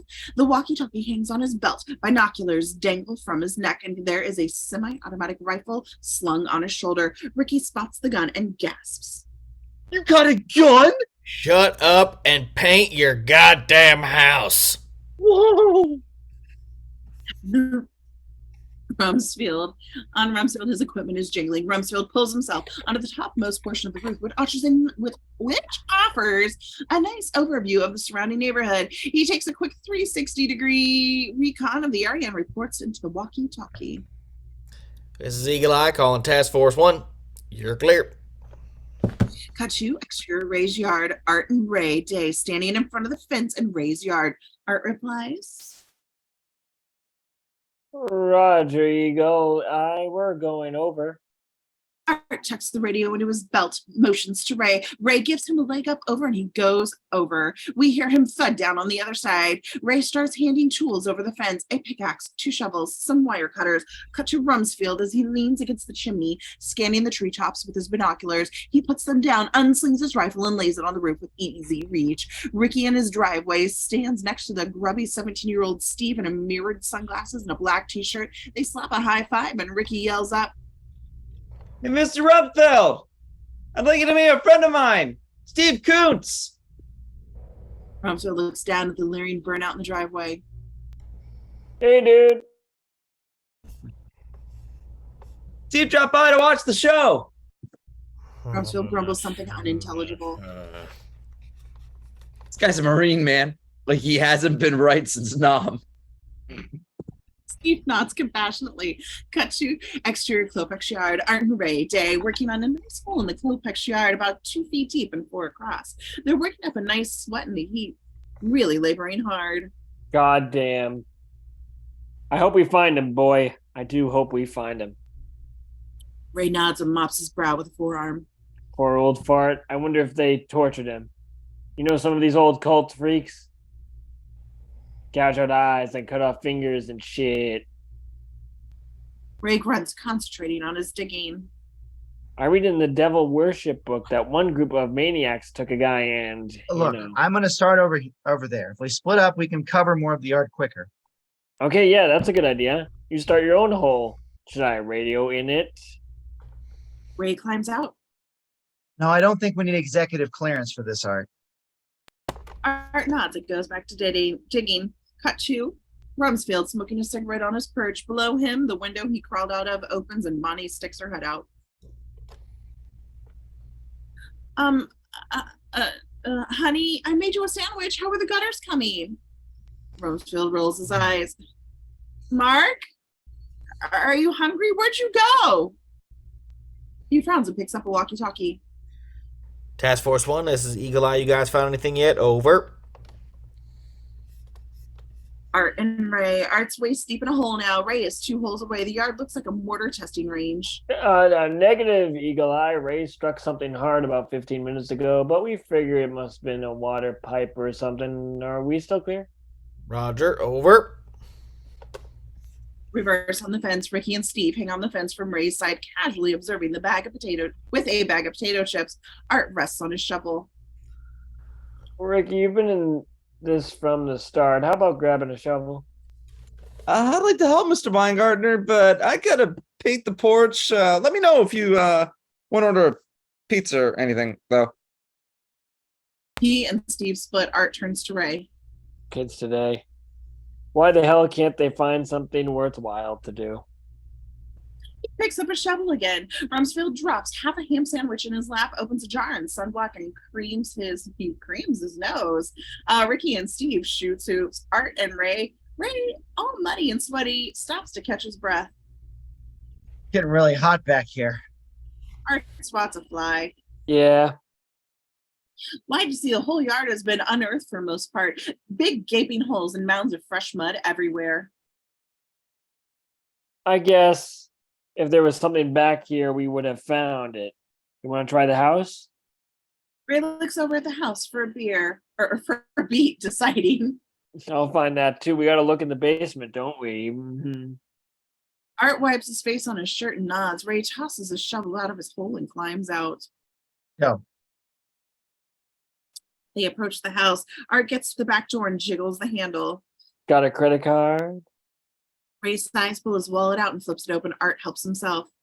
Not the American Express. The numbers haven't even faded yet. Mm-hmm. Art takes another one, slides it into the jam, and starts working on it. Ray watches intently as Art concentrates pulling and pushing and turning the knob. I don't know how to do that. I don't know how to do this. He wiggles it and bends it some more, and snap, the card breaks off from the door, and Art is left holding a plastic sliver. Ray grits his teeth. Sorry, DRC is a shit store anyway. Exterior Klopek's backyard. Moments later, Art backs up to the house nonchalantly and very calmly swings a shovel and shatters the first floor window. Ray covers his ears. Art stands up on a lawn chair and starts to knock on the shards out of the pane, making a lot of noise. Ray stands lookout while Art hauls himself up and into the house. He falls inside and breaks something else. Ray winces as we hear him stomp around to the rear door, unlock it, and open it. Won't you come in? Interior Klopek house day. It's dark and quiet as a tomb inside. Art and Ray stand in the kitchen entrance, covered in mud and sweat, their chests heaving. They stand motionless for a beat, just listening to the ominous silence. No big deal, right? It's just our neighbor's house in broad daylight. Ray nods. Shall we go into the basement? Ray gulps. They move shoulder to shoulder across to the kitchen. The basement door swings open with a real haunted house creaking hinge, revealing the uppermost basement steps leading down into the base blackened maw. Art hits the light switch. Nothing happens. He works it back and forth a few times. Perfect. You bring a flashlight? Maybe we can borrow one of theirs. Exterior Mayfield Place, Rumsfeld bum. There are 2 cars in Ricky's driveway now and 4 guys on his porch blasting tunes and smoking cigarettes. Steve leans over the railing really wasted and yells up at Rumsfeld, pointing to his watch. Hey man, when's the big unveiling? I gotta go to work in a couple of hours. Why don't you shut up? Another angle now. Bonnie sticks her head out of an upper window. Mark, all the powers are out. The air conditioner, all the fans. I'm hot. I'll say. Rumsfeld stands up and points a finger. I'm gonna break your arm, kid. Ricky, get these losers out of here. Back in the Klopek's basement, it's pitch black, and now down the stairs creep Art and Ray. Art hunched over in front, gripping a kerosene lantern, throws their eerie shadows all over the wall. Stinks down here. Just like Skip's place. They reach the landing, and whang! Art hits his head on a low pipe. What the hell? Another angle holding up the lantern. He follows the pipe up to a spot where it goes right through the ceiling. That's not supposed to be here. Now he follows the big pipe back to the point of its origin, where its lantern illuminates a curious tangle of conduit and insulation stemming from a big, black turn-of-the-century furnace.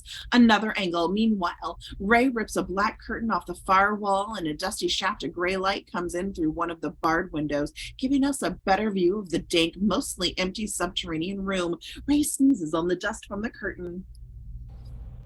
Look at this big old furnace, Ray. The thing's got to be 80 years old. God, these big places must be hell to heat.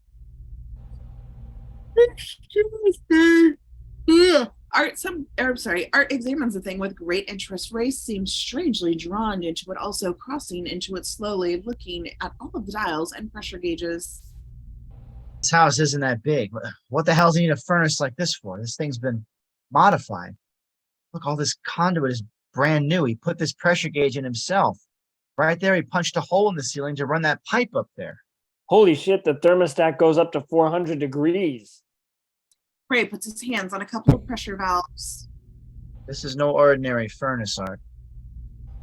Another angle. He spins the handles, opening the valves, and we hear the air hiss into a tank, and then vroom, vroom, vroom. The whole place vibrates in the by now familiar mysterious noise. The shock knocks both men off their feet. Art bounces off the wall, and Ray stumbles back onto the floor and knocks loose a hunk of linoleum. Cut to exterior Mayfield Place. Rumsfeld and Ricky react as the noise goes off.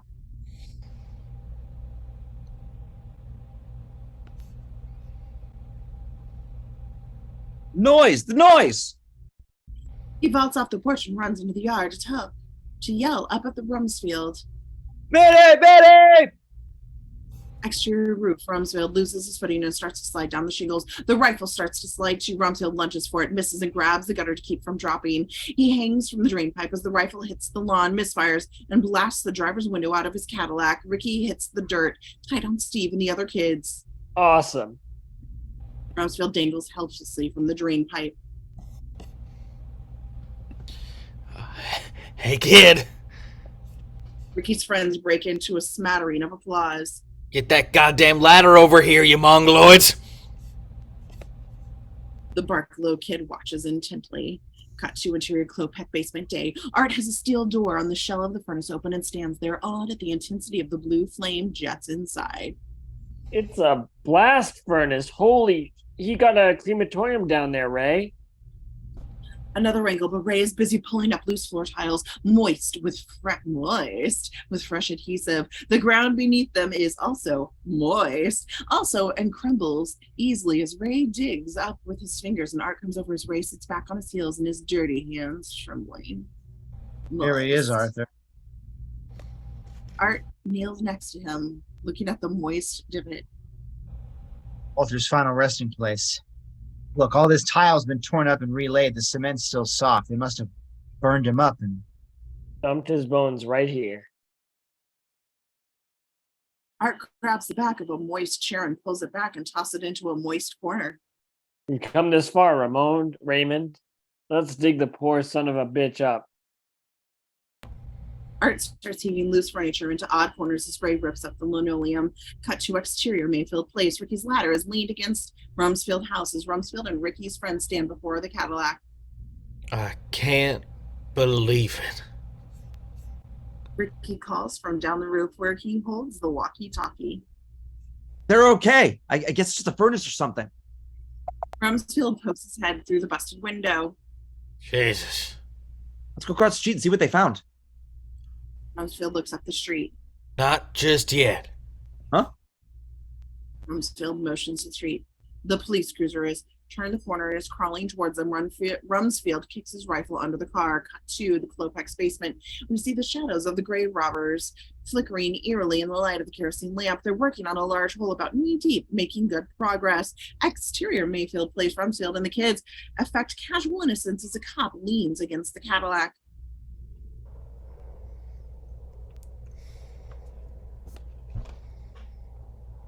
I think I forgot to cast this. So some old lady up the street said she heard some gunshots a short while ago. You gentlemen been outside most of the day? All day. You didn't hear any gunshots. Did you, Ricky?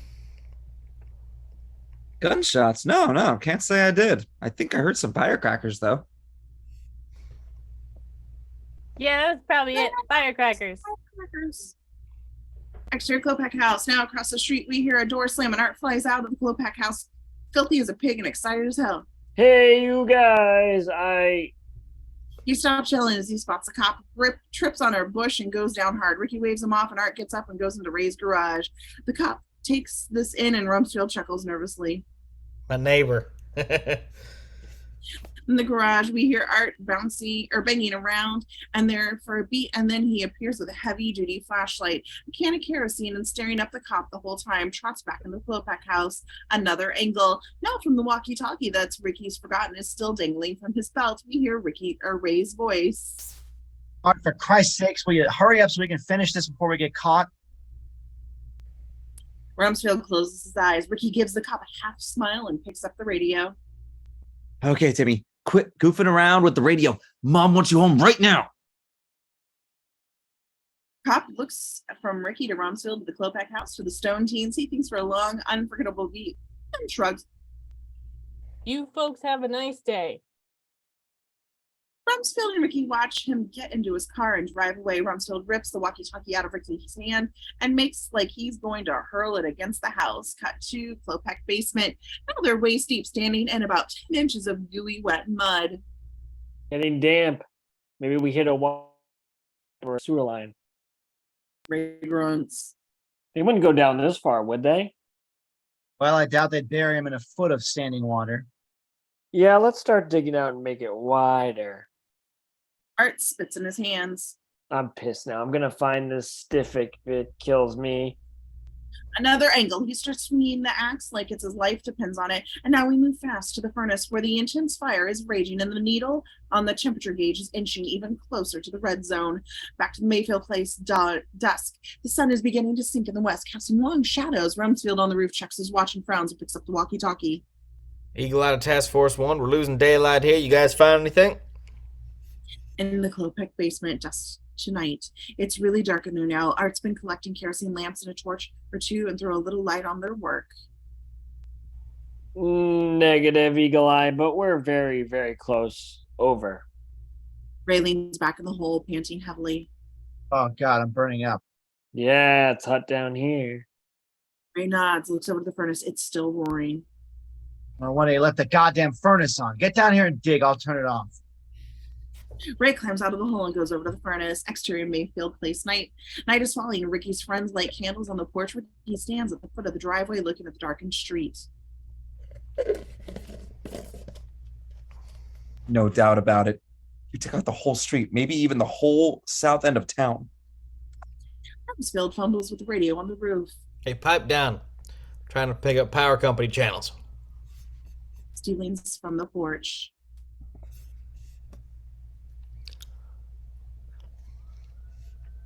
Yes, Steve? Hey, Rick, we're gonna make a run to Mickey D's. You want a quarter pounder or something? Don't leave yet, man. I got beer in the house. Another angle, he runs inside. Rumsfeld fools with radio. None of Ricky's friends pay attention as the Klopex black Pontiac crawls up the street.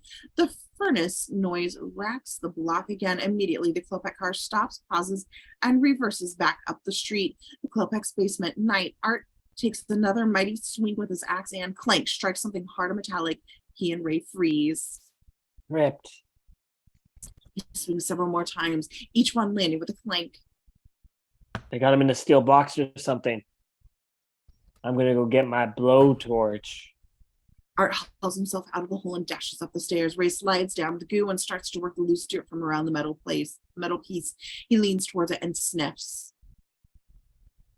Exterior Mayfield Place. Art dashes over to Ray's lawn to his house, yelling at Rumsfeld.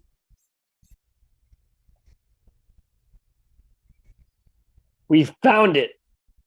Rumsfeld smiles to himself. Okay, Klopek. Play us for fools, huh?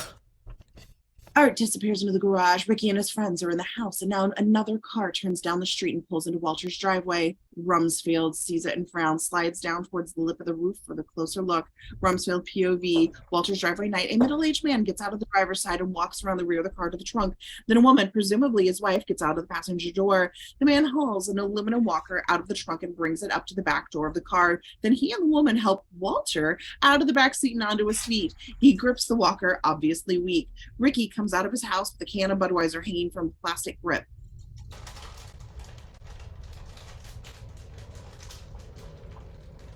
Hey, Mr. Rumsfeld, you want to...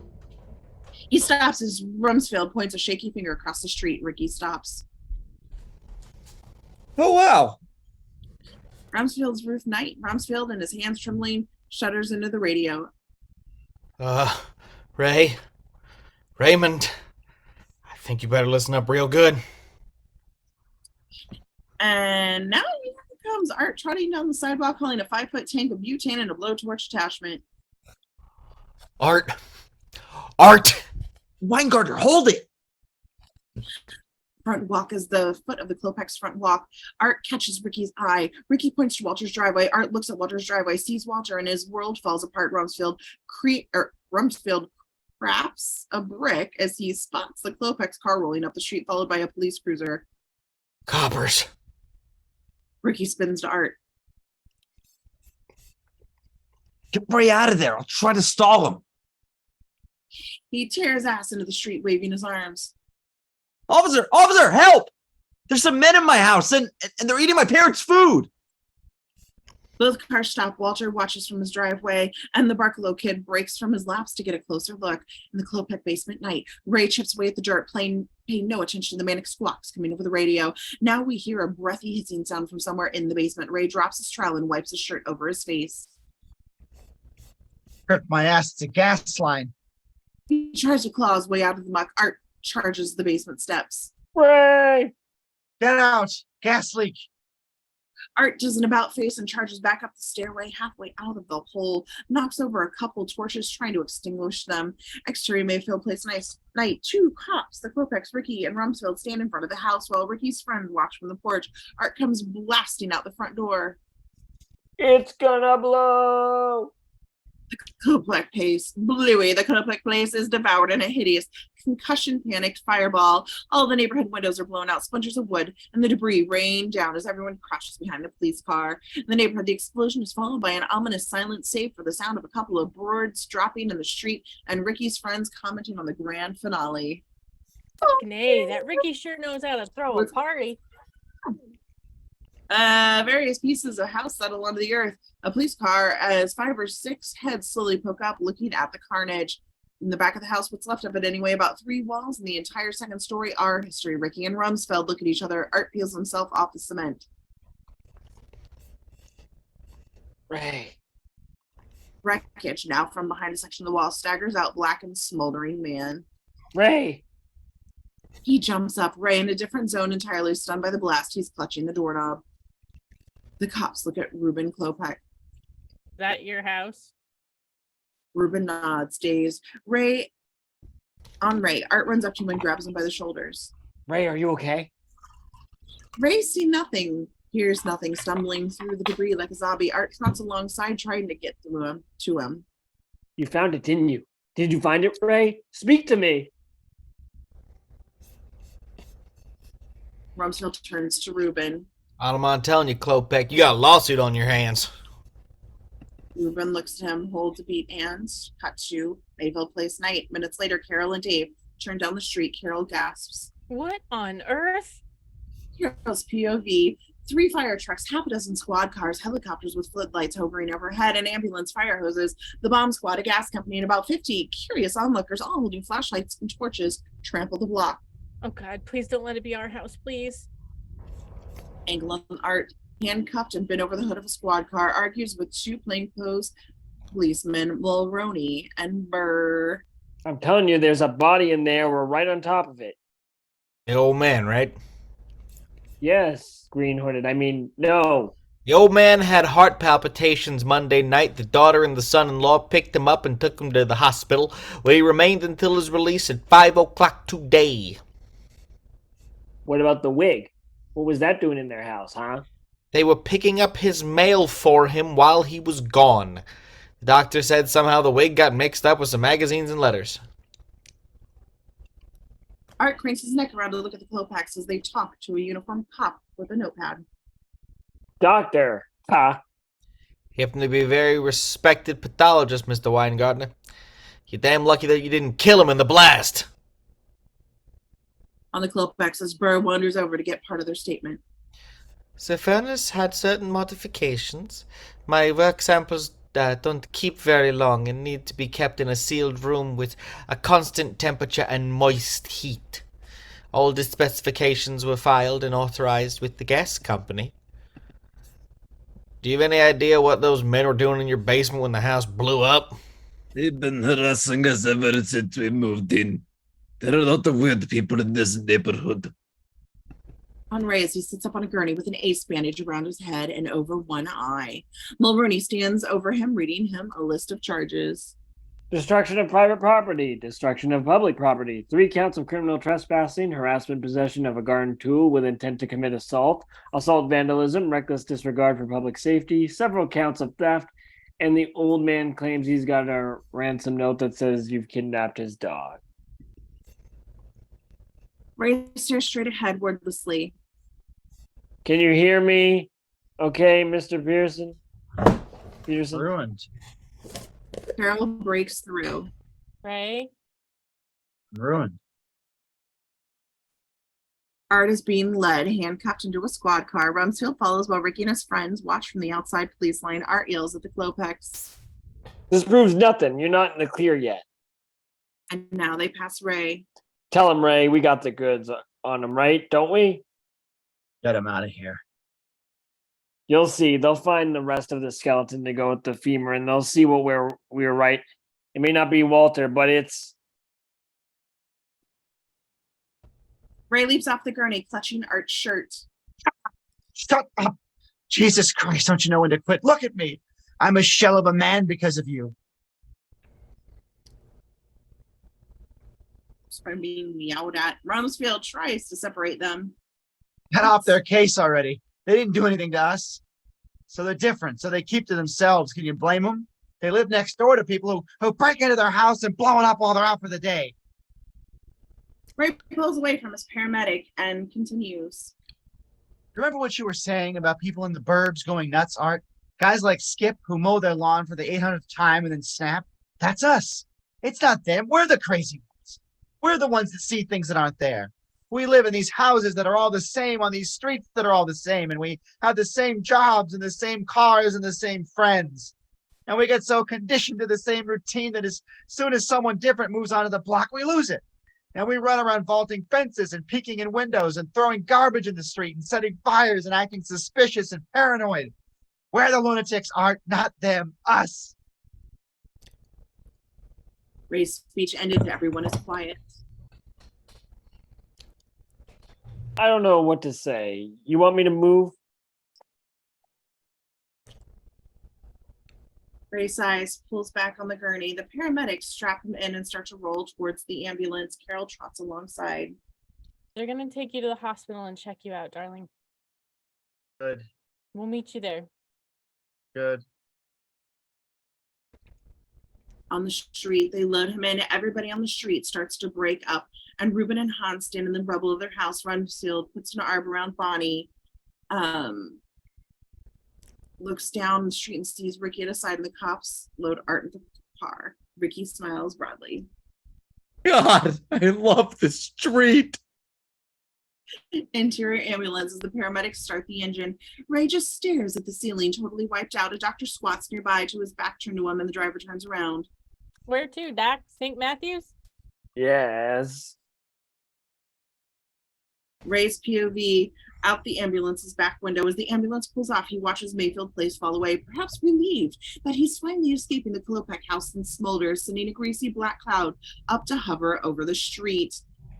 The fire trucks, the squad cars, the neighbors, the madness all get smaller and smaller as he lays his head back down on the gurney. It's calm and quiet in the ambulance, the first peace he's known in a week. You just relax, Mr. Peterson. Ray, relax. Yes, relax. Ray sighs and starts to forget everything. It's all history now. He can start over. Then suddenly he frowns. You just relax, Mr. Peterson. Gee, that voice sounded familiar. He looks to his right. Close up to the doctor. Oh, I messed that up. It's Werner Klopek, and he's loading a horse syringe with clear liquid. He looks at Ray and smiles knowingly. I'm going to take good care of you. Squirt, Ray craps. Dr. Klopek jabs some alcohol on his arm. Panicked, Ray jerks his head up on the back window, and his world gets further and further away. No! Exterior Mayfield Place. The ambulance with Ray trapped inside pulls around the corner and disappears into the night. Angle on the Klopek house with debris. Hans pokes through the carnage and finds something of interest, picks it up. It's a bone. He nudges Uncle Reuben. Uncle Reuben snatches the bone out of his hand, hides it behind his back, and looks around to see if anybody spotted him. Back on the street. The end of the street as the Barlow kid gets back on his bike and starts doing his laps again. Fade to black. The end. Oh my gosh, that was such a great read. So much fun. This movie is very enjoyable. Thank you for watching and have a lovely night.